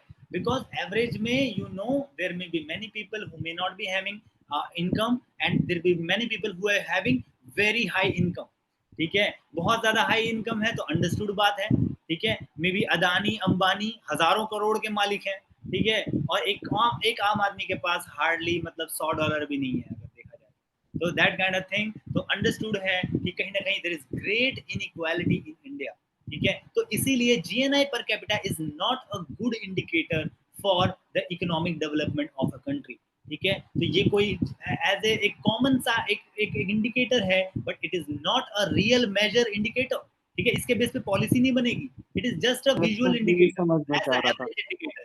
हाँ हाँ हाँ दिलशाद, करेक्ट, ठीक है। तो that is it, thank you sir. Okay,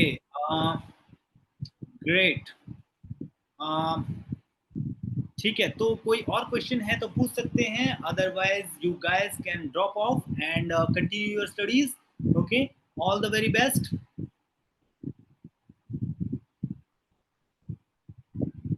thank you.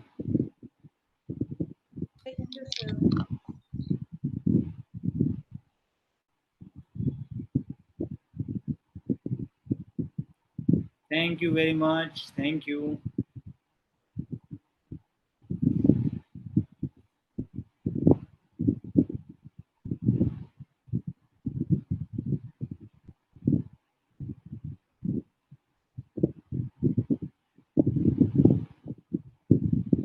Sir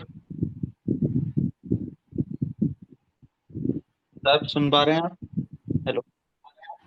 हाँ, बताओ बताओ इसमें। सर जो कास्ट सेंसस था, आप बोल रहे हैं कि 2025 में हो रहा है ना? Yes. अगर वॉर की सिचुएशन बनती है तो ये मतलब इसमें तो पॉसिबल नहीं है, क्योंकि नॉर्मल ईयर तो रहेगा नहीं फिर। तो ये बिल्कुल, देखो पॉसिबल है या अभी मतलब वॉर वाली कंडीशन में भी सेंसस हो सकते हैं या फिर नहीं, कैसा क्या रहेगा? Depend, it is of course debatable, हम नहीं एग्जैक्टली कह सकते हैं। अगर ये एस्केलेशन होता है देन डेफिनेटली सेंसस नहीं हो पाएगा, नो डाउट अबाउट इट। जब कोविड में नहीं हो पाया तो इसमें तो और ही डिफिकल्टी सिचुएशन। ठीक है, but as far as I can see, जहाँ तक की अभी सिचुएशन दिख रही है, it is non escalatory war. ज़्यादा इसके अंदर अब आगे नहीं बढ़ेगा वॉर। ठीक है, जल्दी ही फिनिश हो जाएगा, क्योंकि इसके अंदर हमने कोई ऐसा अटैक नहीं किया है जिसको मतलब ग्लोबल कम्युनिटी ने हमें पर्टिकुलरली बहुत ज़्यादा एडवर्स रिएक्शन दिया हो। हमने अपना इसको बोला है कि सेल्फ डिफेंस में हम कर रहे हैं जो भी हम कर रहे हैं, एंड उसमें भी हमने बहुत ही प्रिसाइज अटैक किया है only on the internationally known particularly terror camps, उन्हीं पे हमने अटैक किया है। इसीलिए ये इतना ज़्यादा बड़ा कोई इशू नहीं बनने वाला है। धीरे धीरे पाकिस्तान को भी अब प्रेशर बन रहा है, Pakistan is also being pressurised to take action on these kind of things, और धीरे धीरे उसको लेना ही पड़ेगा। ठीक है, अभी रिसेंट में यू मस्ट हैव हर्ड कि अब पाकिस्तान जो है बहुत सारे वर्ल्ड बैंक से भी अपने लोन लेने जा रहा है, क्योंकि उसके पास पैसे की कमी हो गई है। ठीक है, गोला असला बारूद भी खत्म हो चुका है आधा तो। ठीक है, तो बता रहे हैं कि 4-5-7 डेज का ही बेचारे के पास बच गया है। तो मे भी हो सर सकता है अगर वो खत्म हो अप्रोक्स जाए तो फिर it will be sir like कंगाल। अप्रोक्स 2 करोड़ का उन्हें अभी एड मिला हुआ है आईएमएफ से, हाँ और कुछ हाँ, तो कंडीशन दिया है। हाँ बिल्कुल। देखो, इंटरनेशनल एजेंसीज क्या करेंगी, दे विल पुट कंडीशंस कि आप पहले ये इंडिकेटर्स पे हमें परफॉर्मेंस दिखाओ। ठीक है, अगर आप ये करते हो तब आपका लोन आगे और पास होगा। लेकिन अभी ये छोटा सा लोन ले लो, अगर इससे काम चल गया तो ठीक है, नहीं तो ये आपको परफॉर्म करना पड़ेगा, then only will be able to give more loans. ठीक है, तो वो चीज़ें हो जाती हैं। तो इतना आसान नहीं होगा पाकिस्तान के लिए, देखो सस्टेन कर पाना। Pakistan is already in actually economic turmoil. ठीक है, वहाँ बहुत बुरे हालात हैं। ठीक है, पॉवर्टी भी बहुत ज़्यादा है। ठीक है, और अभी मिलिट्री के पर्सपेक्टिव से भी दे आर वेरी वीक। ठीक है, अभी वो इतने ज़्यादा स्ट्रांग नहीं है एक्चुअली। ठीक है, तो इसीलिए तो lengthening of the war will never be in their own interest. अभी आपने सुना भी होगा, अभी बहुत सारे सोशल मीडिया पे वहाँ के डिफेंस मिनिस्टर ने क्लियरली बोला कि यार मतलब why should we just go ahead with the war, क्योंकि उसके अंदर तो कोई चीज़ें क्लैरिटी है नहीं, और हम झूठे मूठे बयान दे रहे हैं, एंड हमारी किरकिरी हो रही है, इमेज खराब हो रही है, पहले इमेज संभालो, वार बाद में कर लेना काइंड ऑफ थिंग। तो उनके खुद उनको पता है, जो वहाँ के जो मिनिस्टर्स हैं, दे वेरी वेल नो कि अगर इसमें उलझ गए तो इंडिया का तो कुछ नहीं बिगड़ेगा, लेकिन उनकी बहुत हालत खराब होने वाली है। ठीक है, तो इससे बेटर है कि they should just be quite, and वो शांति से बैठें, अपना चीज़ें प्रॉब्लम सॉल्व करें। और अभी क्योंकि इंटरनेशनल जितनी भी कम्युनिटीज़ हैं, इंटरनेशनल कंट्रीज़ हैं, अमेरिका हुआ, रशिया हुआ, सभी कंट्रीज, यूरोप ने भी क्लियरली बोला है कि ये सब सही नहीं है and it should be stopped immediately. ठीक है, पर्टिकुलरली पाकिस्तान को तो बोला है कि आप तो कुछ भी कर लो, आप तो मना ही नहीं कर सकते। आपके यहाँ तो मतलब टीआरएफ ने तो लिया ही था। टीआरएफ ने तो क्लियरली इसका रिस्पॉन्सिबिलिटी लिया था, बाद में मुकर गए, बात अलग है, लेकिन स्टिल उन्होंने लिया था रिस्पॉन्सिबिलिटी कि हमने किया है, कर लो जो करना है काइंड ऑफ थिंग। ठीक है, तो दैट काइंड वो उनके अंदर टेनासिटी भी है कि वो मतलब उल्टा चोर कोतवाल को डांटे, कि भैया मतलब हम करेंगे भी और हम कहेंगे कि हमारे अंदर कोई नहीं बैठा हुआ।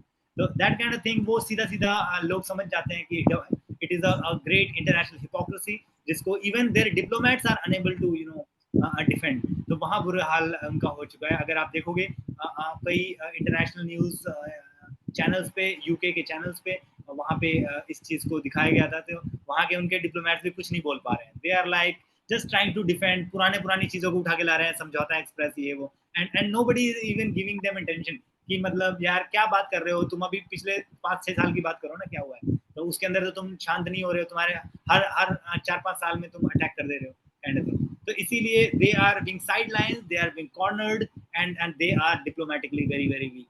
ठीक है, और एफएटीएफ में भी ऑलरेडी एजेंडा जा चुका है, फिर से इनको ग्रे लिस्ट में डाला जाएगा and they will be in a great trouble. तो इससे पहले कि ऐसा कुछ हो, they should meant their way. ठीक है, सीधी सी बात ये है।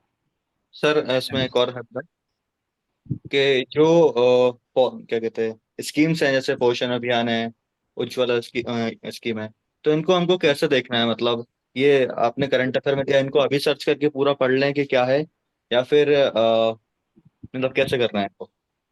देखो क्योंकि स्कीम्स तो आती रहेंगी, देखो स्कीम्स आती रहेंगी, अलग अलग स्कीम्स आती रहेंगी, और अभी आपके पास, आपको सबको पता होगा, daily news, daily current affairs analysis आ रहा है। ठीक है, आप सभी डेली को उसको, वो जो 1 रुपी वाला कोर्स है, आप उसको सब्सक्राइब कर लें। 1 रुपी भी इसलिए डालना पड़ा क्योंकि मतलब there was a system requirement, इसलिए डालना पड़ा, अदरवाइज वो आप उसको ज्वाइन कर लें। डेली का आएगा, आप डेली डेली थोड़ा थोड़ा पढ़ते रहा करें। ठीक है, ताकि आपको थोड़ा थोड़ा उसमें नॉलेज मिलता रहेगा। जहाँ तक रही बात पर्टिकुलरली स्कीम्स की, तो देखो स्कीम्स क्या है कि इन जनरल स्कीम्स पे बहुत ज़्यादा डिटेलिंग नहीं आएगा। ठीक है, क्योंकि स्कीम्स क्या है, ये बहुत पुरानी पुरानी स्कीम्स हैं। ठीक है, डिटेलिंग सिर्फ उस स्कीम पे आएगा जो नई है। फॉर एग्जांपल हमने बात किया था नेशनल एआई मिशन, जो कि अभी रिसेंटली पिछले साल ही लॉन्च हुआ था, और उसके अभी लेटेस्ट में दोबारा से उसको किया गया था, तो मैंने वीकली में उसको डिटेल में डिस्कस किया था। तो इसी तरीके से जैसे जैसे कोई नई स्कीम आती है, कोई नए लॉन्चेस होते हैं, तो उसको हम बहुत अच्छे से डिटेल में करेंगे, लेकिन पुरानी स्कीम्स को हम उतना डिस्कस में शायद डिटेल में नहीं कर पाएंगे। तो वो क्योंकि देखो एक चीज और है, आप इकोनॉमी की कोई भी बुक पढ़ते हो, ठीक है, इकोनॉमिक सर्वे करते हो, उसके अंदर ऑलरेडी बहुत सारी डिटेल जो है पर्टिकुलर पुरानी पुरानी स्कीमों के बारे में टेबुलेटेड फॉर्म में दिया रहता है। ठीक है, टेबल दी रहेगी, स्कीम 1 2 3 4 सारी स्कीम्स के बारे में डिटेल है, जितनी भी फ्लैगशिप स्कीम्स हैं, सेंट्रल सेक्टर स्कीम्स हैं, स्पॉन्सर्ड स्कीम्स हैं, इन सभी के बारे में अच्छी डिटेल रहती है। तो उसके बारे में आप अपना खुद से देख सकते हैं, ज्यादा कितना इशू नहीं है। सर जैसे कि ये स्कीम्स हैं, इनको मतलब एक बार देख ले कि है क्या, मतलब ज्यादा उन पर ध्यान ना दे, बस एक बार गो थ्रू कर ले। मेरे को बिल्कुल आंसर लिखने में थोड़ी आसानी रहती है कि अगर कुछ आ जाए डायमेंशनली, उससे रिलेटेड हमको ये अगर याद आ रहा है तो हम लिख सकें वो। बिल्कुल बिल्कुल बिल्कुल। देखो एक्चुअली मैं आपको बताता हूँ, अगर आंसर राइटिंग भी अगर आप कर रहे हो ना, तो जो स्कीम्स होती हैं they are not to be explained बहुत ज्यादा। ठीक है, आप उसमें बहुत ब्रीफ में एक नाम भी देते हो या उसके बारे में थोड़ा सा भी बताते हो, तो वो सफिशिएंट होता है एज एन एग्जाम्पल अगर बात करें। ठीक है, लेकिन पर्टिकुलरली स्पेसिफिक स्कीम्स की जब एनालिसिस की बात आएगी, ठीक है, मे बी कि you have to evaluate, maybe Swachh Bharat Abhiyan, you have to evaluate, maybe Pradhan Mantri Jan Arogya Yojana, या फिर maybe you have to evaluate कोई बहुत ही बड़ी स्कीम, ठीक है, जन धन योजना। ठीक है, तो उसके अंदर आपको ऑब्वियसली थोड़ी सी डिटेल एक्स्ट्रा पता होनी चाहिए, और फिर उसके बाद आप एनालिसिस करते हो। तो डिटेलिंग अगर देखनी है, आई वुड से फ्लैगशिप स्कीम्स की देख लो। ठीक है, फ्लैगशिप स्कीम्स को पढ़ा करो कि वो इंपॉर्टेंट कौन सी स्कीम्स हैं। स्वच्छ भारत अभियान हुई, जो फ्लैगशिप स्कीम्स हैं गवर्नमेंट ऑफ इंडिया की, जिसके अंदर प्रधानमंत्री वगैरह वर्ड यूज हुआ है, तो उन स्कीम्स को आप थोड़ा अच्छे से कर सकते हो। ठीक है, हेल्थ और एजुकेशन की स्कीम्स वैसे भी इंपॉर्टेंट रहेंगी, कुछ समझ में आए या ना आए, वो फ्लैगशिप हो या ना हो, वैसे भी कर लिया करो हेल्थ एजुकेशन की। ठीक है, तो वो चीजें वैसे भी इंपॉर्टेंट रहेंगी, थोड़ा सा उनको आप देख सकते सर हो। थोड़ा ठीक है, जैसे डिस्कस, सर एक और क्वेश्चन है। हाँ बताओ। हाँ सर, जैसे डिस्कस हुआ था कि अभी मिड डे मील का आपने बोला कि रीजनल चैलेंज, जैसे कि उनको वो पसंद आता है खाना, कोई रीजन का है, जंगल का खाना, तो इसमें मिड डे मील में क्या था? मतलब मेरे को मतलब पढ़ना पड़ेगा, आइडिया नहीं है, लेकिन आप बता दो कैसा है, दाल चावल ही फिक्स है या फिर कैसा क्या फिक्स है उसमें? देखो अब क्या है, मिड डे मील में बहुत इंपॉर्टेंट है कि स्टेट का बहुत बड़ा रोल होता है, और स्टेट क्या करता है कि of course it has to implement the scheme in whole of the state. ठीक है, तो बहुत सारे एरिया में अनफॉर्चुनेटली उसको स्पेसिफिकली इम्प्लीमेंट नहीं किया जा सकता। ठीक है, अगर मान लो अनाज उस मिड डे मील के लिए जाना है, तो वो पर्टिकुलर अनाज का अमाउंट जो है वो एक स्पेसिफिक मेन्यू बनेगा। सभी मिड डे मील, सभी मिड डे स्कूल्स में मिड डे मील जो दिया जाना है उसका एक स्पेसिफिक मेन्यू बनेगा, तो वही सब जगह इम्प्लीमेंट होगा और सभी डीसीज के पास वो जाएगा। ठीक है, और क्या होता है कि अनफॉर्चुनेटली आवर स्टेट्स अनफॉर्चुनेटली इतने ज्यादा सशक्त नहीं है, और states are heavily in debt, उनके पास पैसा नहीं है इतना ज्यादा, ठीक है, कि वो इस तरह की स्कीम्स को इंडिपेंडेंटली चला सके। ठीक है, बहुत कुछ ही स्टेट्स हैं who have their own schemes. ठीक है, मे बी तमिलनाडु, ठीक है, उसने अपनी स्कीम चला रखी है अलग से। ठीक है, केरला में बहुत अलग स्कीम्स चलती हैं। ठीक है, कर्नाटका में बहुत ही कहानी अलग है, वहाँ की खाना पीना भी अलग है, तो उस पर्टिकुलर हिसाब से वहाँ का मिड डे मील का मेन्यू अलग है। ठीक है, लेकिन बिहार, यूपी में भी, झारखंड, ठीक है, मध्य प्रदेश, इन सब में पैसा भी नहीं है इन बेचारों के पास, और ये बेचारे वो बहुत ही थोड़े से पैसे में काम चला रहे हैं, तो इसलिए सर उनका 2.5 लाख, मेन्यू रिस्ट्रिक्ट हो सर जाएगा। एमपी का यस, 2.5 लाख करोड़, 2.5 लाख करोड़ का वो डेट पड़ा हुआ है अभी। बिल्कुल, यू कैन सी। ठीक है, और अभी तो जीएसटी का बकाया नहीं मिला, वो कहाँ गया अभी, उसको ही अभी तक वो सारा बचा हुआ है। जीएसटी का बहुत बड़ा लॉस हुआ है स्टेट्स को, and they are still not been compensated. अभी भी वो बेचारे वो डिमांड कर रहे हैं कि यार कब मिलेगा, कब मिलेगा, भगवान दादा, भगवान दादा दे दो हमें, है ना, वो सेंट्रल गवर्नमेंट से भीख मांग रहे हैं, तो what can they do, that's the reality of Indian federalism. ठीक है, इंडिया के सिचुएशन स्ट्रक्चर ऐसा है जिसके अंदर सेंटर पे बहुत सारे स्टेट्स को डिपेंड होना पड़ता है, और उसमें अभी स्टेट्स की हालत बहुत खराब है, particularly after the GST. GST के आने के बाद से स्टेट्स के रेवेन्यूज काफी कम हुए हैं। ठीक है, उनको मिला है डिविडेंड, लेकिन कंपनसेशन नहीं मिला है। ठीक है, तो कंपनसेशन मिलना बहुत जरूरी है। 2017 के एक्ट के अकॉर्डिंग उनको कंपनसेशन मिलना था, लेकिन कोविड के बाद से वो सस्पेंड हो गया, और आज तक भी वो सस्पेंड ही पड़ा हुआ है।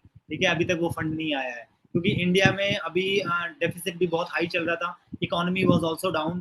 ठीक है, ग्रोथ रेट नहीं आ रहा था, तो all these things were creating this kind of problem. ठीक है, और फाइनेंस कमीशन भी बोल रहा है कि यार दे दो, लेकिन अभी सेंट्रल गवर्नमेंट के पास ही पैसा नहीं है, तो कहाँ से देगी, दैट काइंड ऑफ थिंग। ठीक है, सर एक जनरल क्वेश्चन और है बट मेरा। हाँ जानवी, आपका मैं लेता हूँ इनके, हाँ दीपेन जल्दी पूछो। हाँ सर, मेरा ये था कि जैसे कि कुछ मेरे दोस्त है तो बोल रहे थे कि हिस्ट्री को क्यों पढ़ रहे हो, पहले इसको पढ़ना चाहिए था। मैंने कहा कि मेरे को इंटरेस्ट आ रहा है, मैंने बोल दिया उस समय कुछ, लेकिन मेरे को नहीं पता था कि हिस्ट्री क्यों पढ़ रहे हैं पहले। तो एक जनरल ऐसा डाउट था मेरा। ओके, हिस्ट्री क्यों पढ़ रहे हैं? देखो, मैंने हिस्ट्री का आपको बेसिक बताया भी था। पहली तो बात ये है कि it is one of the core subjects. ठीक है, इसलिए हमने हिस्ट्री से शुरू किया। ठीक है, ये कोर है, क्योंकि हिस्ट्री, ज्योग्राफी, इकोनॉमी, पॉलिटी, ये चारों ही कोर माने जाते हैं। हिस्ट्री को पहले पढ़ने का मतलब है, देखो, सबसे हार्ड चीज पहले कर लोगे ना तो बहुत आसान हो जाती है चीजें बाद में। ठीक है, पॉलिटी इतनी मुश्किल नहीं है, आई एम टेलिंग यू। ठीक है, ज्योग्राफी इतनी मुश्किल नहीं है, ज्योग्राफी तो बल्कि बहुत आसान है। ठीक है, क्या नाम है, इकोनॉमिक्स थोड़ी सी डिफिकल्ट होती है, लेकिन इट इज स्टिल लॉजिकल। लेकिन हिस्ट्री में कोई लॉजिक नहीं लगेगा। ठीक है, हिस्ट्री में तो जब तक इंटरेस्ट डेवलप नहीं होता है तब तक हिस्ट्री को आप कैप्चर नहीं कर पाते हो। ठीक है, तो डिफिकल्ट भी होता है हिस्ट्री के गो थ्रू करना। इसलिए जब अर्ली एनर्जी, आपके अंदर एनर्जी है, बिगिन कर रहे हो चीज़ों को, बहुत जल्दी आप हिस्ट्री को फिनिश करो। ठीक है, हिस्ट्री जब फिनिश हो जाएगा तो आपके ऊपर से बहुत बड़ा बर्डन हट जाएगा, फिर उसके बाद चीज़ें लॉजिक पे चलेंगी। ठीक है, ज्योग्राफी लॉजिक है, वगैरह वगैरह काइंड ऑफ।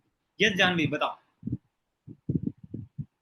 हाँ सर, मैं जो मिड डे मील है उसके बारे में थोड़ा बोलना चाहती थी। मतलब गवर्नमेंट के पास शायद पैसा ना हो, बट सीएसआर एक्टिविटीज जो है वो काफी तरीके से हेल्प कर सकती है। जैसे कि गुजरात में है, अमूल जो होता है वो सीएसआर के थ्रू बच्चों के लिए सेरेलिक या फिर जो रिच प्रोटीन मिल्क होता है वो मतलब कंपोनेंट की तरह वो हर सुबह बच्चों के हिसाब से वो मील आता है और बच्चों को मिलता है। So even a governance, good governance can work well in this sector. बिल्कुल, I agree Janvi. Corporate social responsibility जो है Yeah. बहुत बड़ा एक टूल है, जिसके अंदर हम अपने मतलब मिड डे मील और जितनी भी बाकी और स्कीम्स हैं उनको और बेटर कर सकते हैं, और कर भी रहे हैं। They are really activate doing the active work, very nice work, and it is really appreciable. ठीक है, तो ओके, और कोई क्वेश्चन करण एंड प्रखर, कोई और क्वेश्चन है तो पूछ सकते हो। यस प्रखर, बताओ। सर एक सोशल क्वेश्चन था। जैसे जब हमारा कॉन्स्टिट्यूशन ड्राफ्टिंग हुई 1915 में, तो वो उस टाइम ये था कि 10 साल के लिए कास्ट सिस्टम रहेगा, फिर हट जाएगा। till date वो चलता आ रहा है। तो सर हम जैसे जैसे टाइम के साथ मॉडर्नाइज होते जा रहे हैं, तो क्या with the passage of time in future caste system या रिजर्वेशन खत्म हो सकता है कि कंटिन्यूअस चलता रहेगा ये? ये तो मतलब देखो प्रखर आपने यक्ष प्रश्न पूछ लिया ठीक है, जिसका मेरे पास तो जवाब नहीं है, लेकिन सर्टेन जवाब नहीं है, लेकिन एक स्पेकुलेशन है, एक प्रोजेक्शन है मेरे यस। पास, क्योंकि I am a student of anthropology. ठीक है, मैंने सोशियोलॉजी का भी कुछ पार्ट पढ़ा है, तो आई वेरी वेल नो। ठीक है, तो यहाँ पे देखो क्या है कि कास्ट सिस्टम और रिजर्वेशन, ठीक है, आई वुड से नेक्स्ट 100 ईयर्स में तो नहीं जा रहा है। ठीक है, क्लियर कट है। ठीक है, अभी ये और ज़्यादा रिफाइन होगा, और ज़्यादा टारगेटेड होगा, और ज़्यादा पॉलिटिकली इम्पोर्टेंट बनेगा, नो डाउट अबाउट। क्योंकि इंडिया में सोशल जस्टिस का आधार ही है कास्ट डिस्क्रिमिनेशन का रिमूवल, जो कि इतनी आसान नहीं है। जो थाउजेंड्स ऑफ ईयर्स से जो चला आ रहा है, 5000 ईयर्स की हमारी हिस्ट्री है, उससे जो चला आ रहा है, इतनी जल्दी तो नहीं जाने वाला है। 70 साल में तो भूल ही जाओ। और I don't even believe even in next 200 years, कम से कम उसमें भी नहीं जा रहा है। क्योंकि इंडिया की ग्रोथ ट्रेजेक्ट्री को अगर आप देखोगे, ठीक है, it is very very slow. ठीक है, कहा भी जाता है कि India has a Hindu rate of growth. ठीक है, अगर हिस्ट्री पढ़ो और इकोनॉमिक्स थोड़ा पढ़ोगे तो यू विल नो कि 1950 से 1980 तक इंडिया की ग्रोथ थी 1.5%, 1.5 1.2 3% इस तरह का कांड था। तो उसको हिंदू रेट ऑफ ग्रोथ कहा जाता था कि इंडिया का ग्रोथ रेट ही कभी 6-7% तो कभी गया नहीं। ग्रोथ रेट एक सिमिलर है हिंदू रेट ऑफ ग्रोथ का, मतलब हिंदू जो पॉपुलेशन है उसकी फर्टिलिटी रेट ऑफ ग्रोथ की पर्टिकुलर। ठीक है, तो वैसा हमारा ग्रोथ रेट हुआ करता था। लेकिन एलपीजी रिफॉर्म्स के बाद, जो लिबरलाइजेशन, प्राइवेटाइजेशन, ग्लोबलाइजेशन के 1990s के रिफॉर्म्स हुए, उसके बाद हमारी ग्रोथ ने एक एक्सेलरेशन पकड़ा कि हम मे बी 6-7%, 8%, 9% तक अब चले गए। लेकिन अभी भी we are like stuck in the 6-7% zone.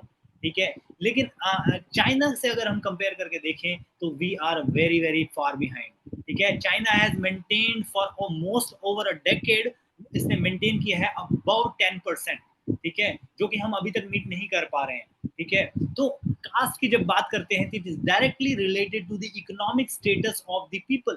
ठीक है, हम पॉवर्टी से कितने लोगों को बाहर निकाल पाए। ठीक है, अगर लोगों का एक माइंडसेट, जैसे फॉर एग्जांपल, छोटा सा एग्जांपल देता हूँ, अर्बन एरियाज में कास्टिज्म बहुत कम है because it is more cosmopolitan. ठीक है, लेकिन इसका एक रीजन और भी है कि incomes are higher in urban areas. ठीक है, तो उसकी वजह से भी there are lot of facilities, lot of less dependence on caste structure. ठीक है, कास्ट स्ट्रक्चर के बारे में एक बड़ा इंपॉर्टेंट फेनोमेना होता है, आपने सुना होगा, जजमानी सिस्टम।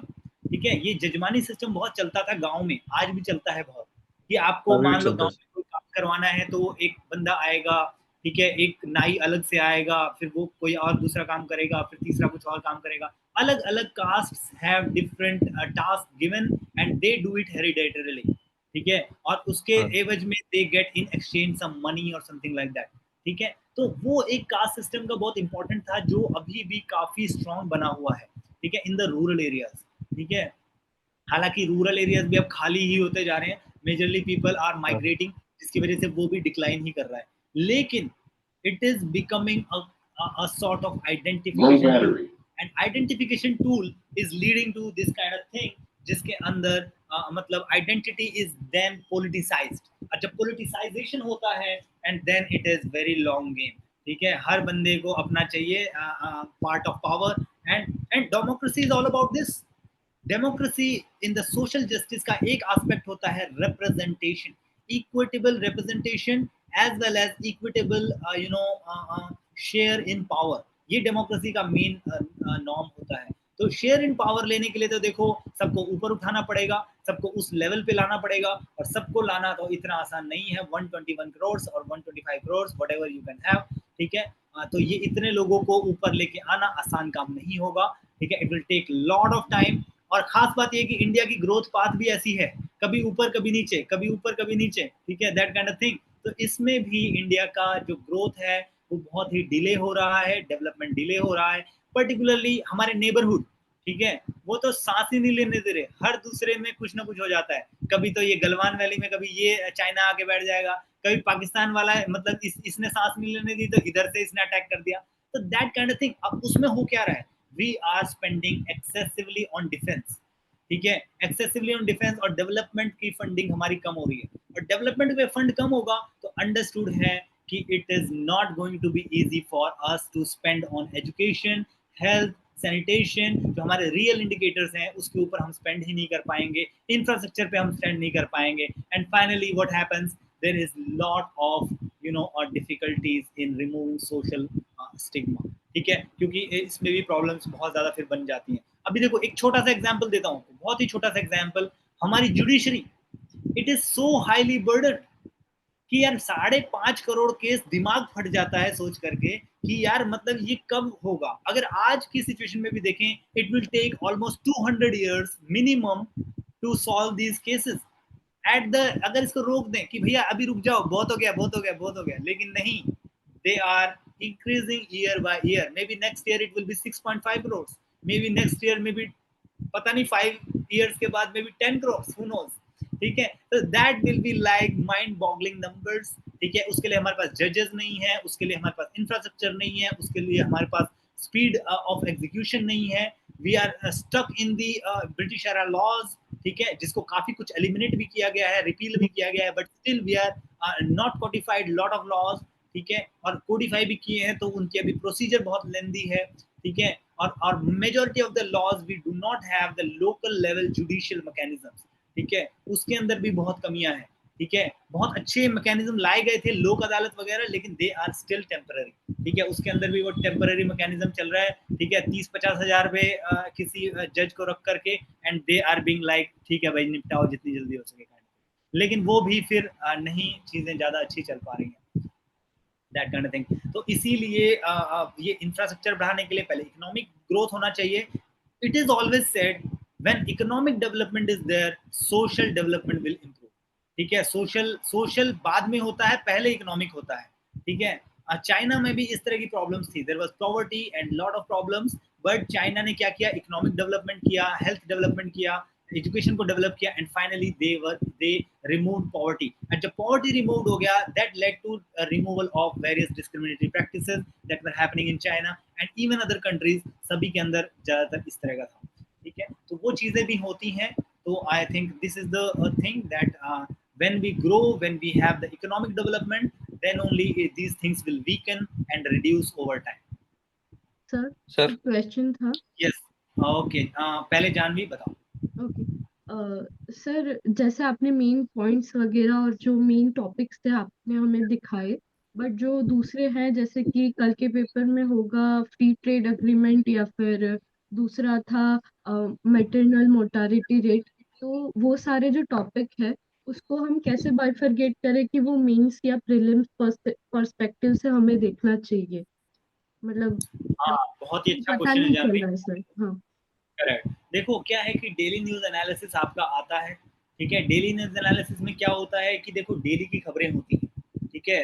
अब हम वीकली में तो अनफॉर्चुनेटली ज्यादा टाइम हम नहीं दे पाएंगे, क्योंकि हमें मेजर इश्यूज को कवर करना होता है, ठीक है। मेजर इश्यूज वो होते हैं, they have more likelihood to come in exam, ठीक है, वही होते हैं हमारे major issues which are burning issues, ठीक है। लेकिन डेली न्यूज एनालिसिस आपके जनरल अवेयरनेस के लिए इंपॉर्टेंट है, ठीक है। आप उसमें ज्यादा टाइम ना लगाएं, ठीक है, आप उसमें मुश्किल से आधा घंटा पौना घंटा से ज्यादा ना लगाएं, ठीक है। इसके अंदर आप क्या करेंगे, जो बहुत ही आई वुड से कि इस तरह के नॉलेजेबल इश्यूज हैं, ठीक है, मैटरनल मोर्टेलिटी रेट वगैरह ये चीजें हैं, these are important no doubt, ठीक है, लेकिन इतने भी इंपॉर्टेंट नहीं है। तो आप अपना देखो, मैं अपने मेंटीज को सबसे पहले यही कहता हूँ, आप अपने सिलेबस पे फोकस करें, वेरी वेरी इंपॉर्टेंट। जब आप सिलेबस पे फोकस करते हैं, आपको ऑलरेडी बहुत सारी चीजों का पता चल जाएगा, ठीक है। Newspaper is just like to tell you कि विच ऑफ द थिंग्स में आर कमिंग इन न्यूज, ठीक है, उनके बारे में कोई चर्चा चल रहा है क्या,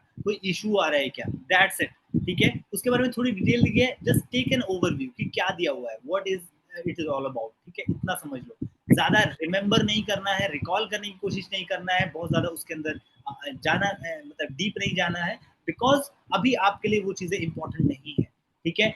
बहुत सारी चीजें will be covered by the books in a better manner instead of the newspaper, क्योंकि न्यूज़पेपर में बेसिकली जो भी एनालिसिस है वो आपको चीजें तो बहुत देगा, लेकिन अनफॉर्चुनेटली वो फ्रेगमेंटेड मैनर में है, ठीक है। बुक्स आर मोर कॉम्प्रिहेंसिव, तभी कहा जाता है कि आप न्यूज़पेपर को हमेशा एक साइड लाइन रखा जाता है। यू सी, अपनी प्रिपरेशन में न्यूज़पेपर का रोल सिर्फ 1 या 1.5 घंटे का होता है, इससे ज्यादा का नहीं होता है। उसके बाद आपको करना होता है मेजरली सिलेबस कंप्लीशन, और सिलेबस कंप्लीट करके फिर आपको करना होता है अपनी स्टैंडर्ड बुक्स करके आपको अपनी आंसर राइटिंग पे वर्कआउट करना होता है।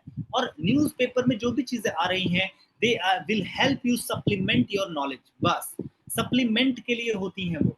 दे are there to enhance your current understanding कि हाँ आजकल अभी ये केस भी हुआ था, ओके ये वाला इशू आया था, ओके रिसेंट डेटा ये आया था, दैट काइंड ऑफ थिंग। लेकिन एक्चुअली द कोर चीज is already given in the book, सारा का सारा कोर ऑलरेडी बुक्स में दिया हुआ है। I am telling you, very very important. अगर आप बुक्स कर लेते हो बहुत अच्छे से लेवल पे, उसको एनालाइज कर लेते हो, चीजों को अच्छे से समझ लेते हो, तो फिर करंट अफेयर इतना डिफिकल्ट नहीं होता है, क्योंकि आपका ऑलरेडी बेस बन चुका है। For example I tell you, may be आप कोई भी एक मैगजीन उठा लो, ठीक है, मे बी विजन आईएएस या कोई भी एक मैगजीन आप देखोगे, उसमें क्या होता है, न्यूज दिया रहेगा, उसका बैकग्राउंड पूरा बहुत बड़ा दिया रहेगा, न्यूज इतनी सी है लेकिन बैकग्राउंड इतना बड़ा है, ठीक है, तो उसको कवर करना अगेन मुश्किल हो जाता है बहुत। तो आपको अगर बैकग्राउंड आपने बुक से ऑलरेडी कवर किया हुआ है, ठीक है, मे बी वियना कन्वेंशन, अब वियना कन्वेंशन आपको कहाँ मिलेगा, यू विल सी आईआर पे बहुत सारी बुक्स हैं, ठीक है, एक प्रॉपर एक बुक कर लो, आईआर पे एक बुक कर लो, फॉर एग्जांपल पवनीत सिंह की है या कोई भी एक बुक इफ यू फॉलो, तो आपको सारी चीजें उस बुक में मिल जाती हैं। आपको जरूरत ही नहीं कि आप सो कॉल्ड बहुत ज्यादा ध्यान दे रहे हो, पता नहीं कितना है ये वो, कितना मटेरियल डाला हुआ है विजन आईएएस ने या किसी भी करंट अफेयर मैगजीन ने, तो आपका बर्डन कम हो जाता है, ठीक है। फिर उसके बाद एक बहुत इंपॉर्टेंट चीज है कि करंट अफेयर्स में चीजें एनालाइज करके अलग अलग डायमेंशन दिए होते हैं, तो that is important in general, वो आपके लिए इंपॉर्टेंट रहेगा, नो डाउट।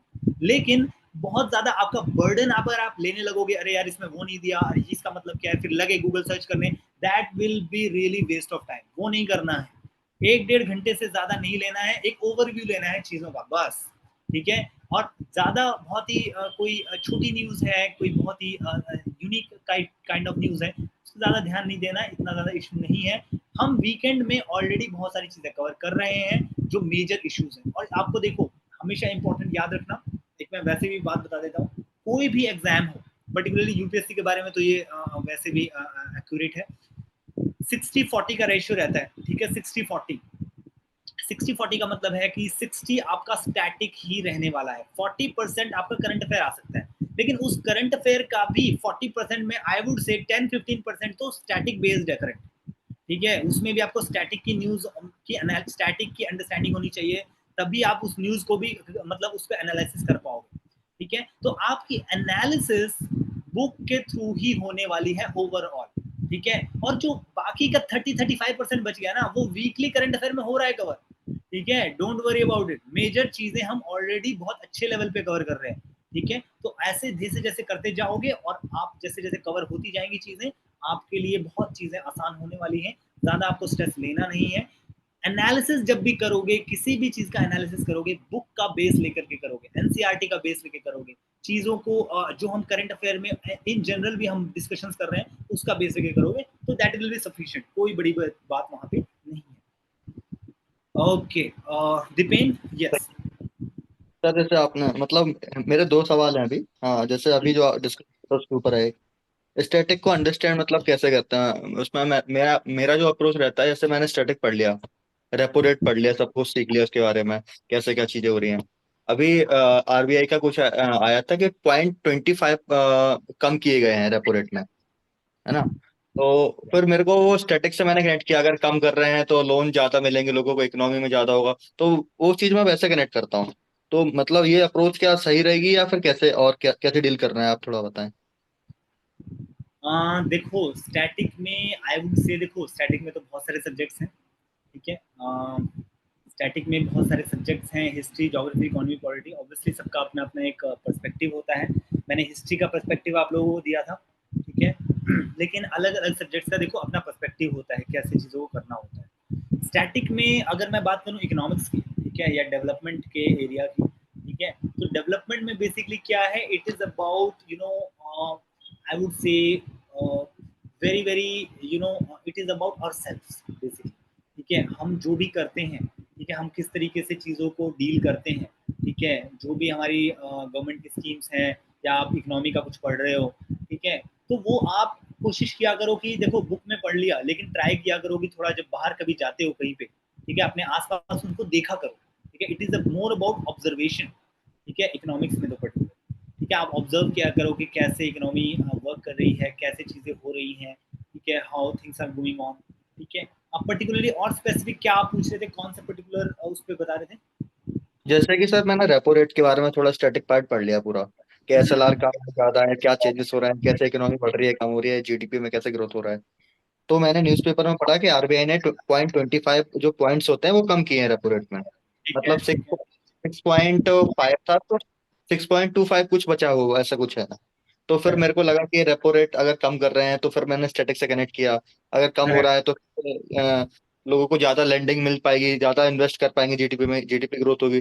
तो वो तो मैंने वहां से कवर कर लिया। तो ये अप्रोच ठीक है या फिर कैसी है इस नहीं नहीं इसका? नहीं, बिल्कुल this is the accurate approach, बहुत बढ़िया अप्रोच है, क्योंकि आपको इस तरह से कनेक्ट करके करना होता है, इसलिए तो देखो तभी तो आपको समझ में आ गया। देखो इन जनरल जिसने नहीं किया होगा, ही विल बी लाइक, मतलब काला अक्षर भैंस बराबर, कि ठीक है यार, मैं भी रेपो रेट बढ़ गया या कम हो गया उससे मतलब क्या समझ नहीं आया, पता नहीं क्या है, काइंड ऑफ थिंग, ठीक है। अगर उसमें न्यूज़पेपर में कुछ एनालिसिस भी दिया हुआ है तो वो उतने अच्छे से समझ नहीं पाएगा, क्योंकि न्यूज़पेपर में कभी भी डिटेलिंग नहीं होगा, ज़्यादा थोड़ा बहुत होगा, ठीक है। तो डिटेलिंग आपको बुक्स में मिलती है, और जब आप बुक्स पढ़ लेते हो तो आप एनालाइज कर पाते हो कि इसका कॉन्सिक्वेंसेस रेपरकशंस क्या होंगे, ठीक है। और आपको बहुत अच्छा पता चल जाता है, जैसे मान लो अगर रेपो रेट कम हुआ है तो it is an expansionary monetary policy, ठीक है। एक्सपेंशनरी मॉनेटरी पॉलिसी में अंडरस्टूड है कि इंडियन इकोनॉमी कहीं ना कहीं एक डिक्लाइन में है, there is a lack of demand. तो लैक ऑफ डिमांड है तो अंडरस्टूड है कि डिमांड बढ़ाने के लिए ही इस तरह का स्टेप लिया गया है, ठीक है। And there could be umpteen number of reasons for the lack of demand, ठीक है। सबको पता है अभी रिसेशन में चल रहा है, वॉर चल रहा है, अभी अभी स्टॉक मार्केट क्रैश हो गया था, ठीक है। उसके बाद अभी अभी वॉर खत्म नहीं हुए हैं, जो मतलब आपके रशिया यूक्रेन का चल रहा है, ठीक है। इन्फ्लेशन चल रहा है, अभी आप देखोगे हमारी करेंसी भी डेप्रिशिएट हुई थी काफ़ी, 85 तक 90 तक चली गई थी इंस्टेड, ठीक है। अभी फिर वापस से 85 आ गई है, काइंड ऑफ थिंग, ठीक है। तो वो सारी चीज़ें इसके पीछे के कारण रहेंगे जो आप पढ़ोगे, और फिर आप हर चीज़ को कनेक्ट करके, and that is a really great way of study. Sir जहां तक मैं समझ पा रहा हूँ न्यूज़पेपर मतलब सिर्फ इन्फॉर्मेशन दे रहा है कि मैंने रेपो रेट कम किया है, बाकी पूरा स्टैटिक से वो चीज कनेक्ट हो रही है कि कैस अगर कम हुई है तो फिर क्या क्या इसके इम्पैक्ट हो सकते हैं इकोनॉमी को लेकर, या फिर इकोनॉमी को हो गया, बैंकिंग सेक्टर पे क्या फर्क पड़ेगा इससे अगर रेपो रेट कम कर रहे हैं, है ना। तो वो साथ मतलब वो सिर्फ एक पॉइंट दे रहा है कि हमने रेपो रेट कम किए, बाकी तुम देख लो कि तुमने क्या पढ़ा है, तुमको क्या आता है। बिल्कुल बिल्कुल बिल्कुल। और अगर देखो, अगर यही तो करना होता है ना, this is the most efficient way. नहीं तो एक्चुअली कोई बंदा हो जिसने स्टैटिक नहीं पढ़ा है, तो अगर उसको पढ़ना है और उसके पास कोई बुक वगैरह नहीं है, what will he do? He will directly go to the RBI website, और वहां पे जाके देखेगा कि आरबीआई ने अपनी रिपोर्ट में क्या बोला है, and RBI will directly tell you, इसमें कोई डाउट नहीं है। आरबीआई की रिपोर्ट में सारी डिटेल रहेगी, जो आरबीआई मॉनेटरी पॉलिसी का जो रिव्यू करता है, और उसके बाद वो पूरी की पूरी ये इस तरह के डिसीजन लेता है, वो पूरे डिटेल में रीजन देगा, all details one by one, point by point, कि इंडिया की क्या सिचुएशन है जिसकी वजह से हम ये डिसीजन ले रहे हैं, because it is a public agency, तो वो पूरा देगा। लेकिन आप क्यों उतना जाना, हर एक रिपोर्ट वो मे बी 20 पेजेस होगा, इतना भयंकर भारी भारी उसमें टर्म्स होंगी, तो उसका कोई खास फायदा होता नहीं है।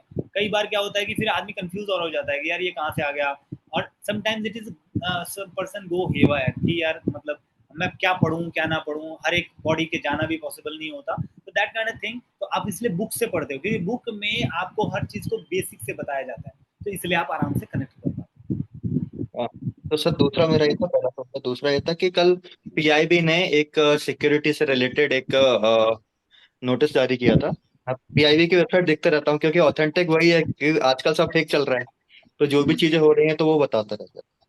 तो वहाँ वॉकी टॉकी से रिलेटेड कोई टॉपिक था सिक्योरिटी कंसर्न, तो वहाँ पे अमेजोन और मीशो और ई कॉमर्स जो भी वेबसाइट है, बिल्कुल बिल्कुल। वहाँ पे जो वॉकी टॉकी जो बेच रहे थे वो मतलब वहाँ मेंशन नहीं था कि क्या फ्रिक्वेंसी पे हम बेच रहे हैं, ये विदाउट फ्रिक्वेंसी था। और एक रीजन और था वो मैं याद नहीं कर पा रहा हूँ। तो ये सिक्योरिटी को रिलेट लेके क्या मतलब एक कंसर्न हो सकता है, मतलब ऐसे ये बेच रहे हैं तो क्या इम्पेक्ट हो सकता है सिक्योरिटी पे, आपसे ये जानना था मेरे को। देखो वॉकी टॉकी और इस तरह के जितने भी प्रोडक्ट्स हैं ना, ठीक है, आई वुड से कि एक तो पहली चीज एग्जाम के रिलेटेड इतना ज़्यादा तो इम्पोर्टेंट नहीं है इन जनरल, लेकिन हाँ आपको एज ए डिवाइस, ठीक है, थोड़ा आइडिया होना चाहिए साइंस एंड टेक के परस्पेक्टिव से, ठीक है। और इसमें पॉलिसी का भी आ गया, सिक्योरिटी का आ गया, लेकिन आई डोंट सी इतना ज़्यादा इशू है। ऑब्वियसली इंडियन, देखो इंडियन गवर्नमेंट तो इस पे इम्पोर्टेंट वैल्यू देगी, ठीक है, मे भी शायद एग्जाम में नहीं आएगा, ठीक है। तो इसमें देखो क्या होता है कि different frequencies, obviously Indian telecommunication जो डिपार्टमेंट ऑफ टेलीकम्युनिकेशन डीओटी है, वो सारे रेगुलेशन जारी करता है, ठीक है। और डीओटी और मिनिस्ट्री ऑफ कम्युनिकेशंस ये भी इस पे वर्क करता है, ठीक है। रेगुलेशंस ऑलरेडी बने हुए हैं कि कितनी फ्रीक्वेंसी किस प्रोडक्ट के लिए होगी, ठीक है। अगर वो मेंशन नहीं करते हैं, that comes under consumer affairs, ठीक है, वो फिर दूसरी मिनिस्ट्री में चला जाएगा। कंज्यूमर अफेयर्स वाला बोलेगा कि अरे आपने कंज्यूमर मैंडेट फुलफिल नहीं किया, ठीक है, why are you not showing the frequency, क्योंकि और किसी फ्रीक्वेंसी पे तो वो उसको चला भी नहीं सकते जो मैंडेटरी फ्रीक्वेंसी है, नहीं तो आपको अप्रूवल नहीं मिलेगा आपको बेचने का, otherwise it will be illegal product. तो इलीगल प्रोडक्ट को ऑब्वियसली सर्च एंड सीज किया जा सकता है, लॉट ऑफ लीगल रिपरकशंस वहाँ पे होंगे, ठीक है। लेकिन इसमें मैं कहूँगा कि सिक्योरिटी पॉइंट ऑफ व्यू से इसमें आप कह सकते हो कि ऑब्वियसली हाँ कुछ स्पाइंग वगैरह का हो सकता है मे बी, या इस तरह का हो सकता है जिसके अंदर मे बी कोई ऐसे पर्टिकुलर डेटा, वैसे इसमें तो कोई डेटा का मामला भी नहीं होता है, walkie talkie is a very local device, ये ठीक है, सर लोकल। वो तो मैं समझ गया था कि इम्पोर्टेंस नहीं है, लेकिन आपने अभी बोला कंज्यूमर को लेके, तो हाँ अरे मैं सोच रहा था कुछ, में वो याद नहीं आ रहा है, अभी सोचा मैंने कुछ याद आता है तो फिर मैं उसके बारे में बताता हूँ। अभी जब आपने कंज्यूमर बोला तो मेरे दिमाग में चीज क्लिक की, तो उस पर सवाल मेरे को लगता था कि बनना चाहिए था या फिर इम्पोर्टेंट था। हाँ मेरे को याद आया, अगर मेंस के लिए टॉपिक आता है कंज्यूमर से रिलेटेड, तो हम देख सकते हैं कि एक एग्जांपल के रूप में इसको लिख सकते हैं वॉकी टॉकी को, कि जैसे ये हो रहे हैं, ऑफ तो कोर्स लिख हम सकते इसको हैं। लिख सकते हैं, बिल्कुल लिख सकते ओ ठीक है सर। और सर अभी का हैं, अपडेट ये है कि लास्ट मीटिंग हाँ से हम मैंने जो भी अपना था वो कुछ नहीं पढ़ा, क्योंकि M2 का मेरा पेपर था। तो मैं आज से या फिर अभी 1 बज रहा है तो 2 बजे से मैं पढ़ूंगा, क्योंकि अभी खाना भी नहीं खाया मैंने, कुछ नाश्ता भी नहीं किया मैंने। नहीं नहीं नहीं नहीं नहीं, देखो खा पी लिया करो टाइम से, अर्ली मॉर्निंग। अच्छा पेपर था, लेकिन पेपर से जाने से पहले खा लिया करो ना। नहीं नहीं, पेपर तो कल हो गया, लेकिन मैं कल रात में थोड़ा काम करता रहा, क्योंकि रिसर्च पेपर अप्रूवल आ चुका है, लेकिन फाइनल सबमिशन होना है। तो उसमें मैं लगा था, वहां से करेक्शन आए कि ये करो वो करो, तो वो उसमें लगा था। तो रात में मेरे को 2 या 3 बज गए, तो सुबह जल्दी कैसे उठता मैं। ओह इसीलिए लेट हो गए, और लेट में फिर सीधा बैठ आ गए। तो फिर मैं मीटिंग में आ गया सीधा। ठीक है, तो मैं कोई आज बात से नहीं, चलो I think that is it for today, ठीक है। Thank you.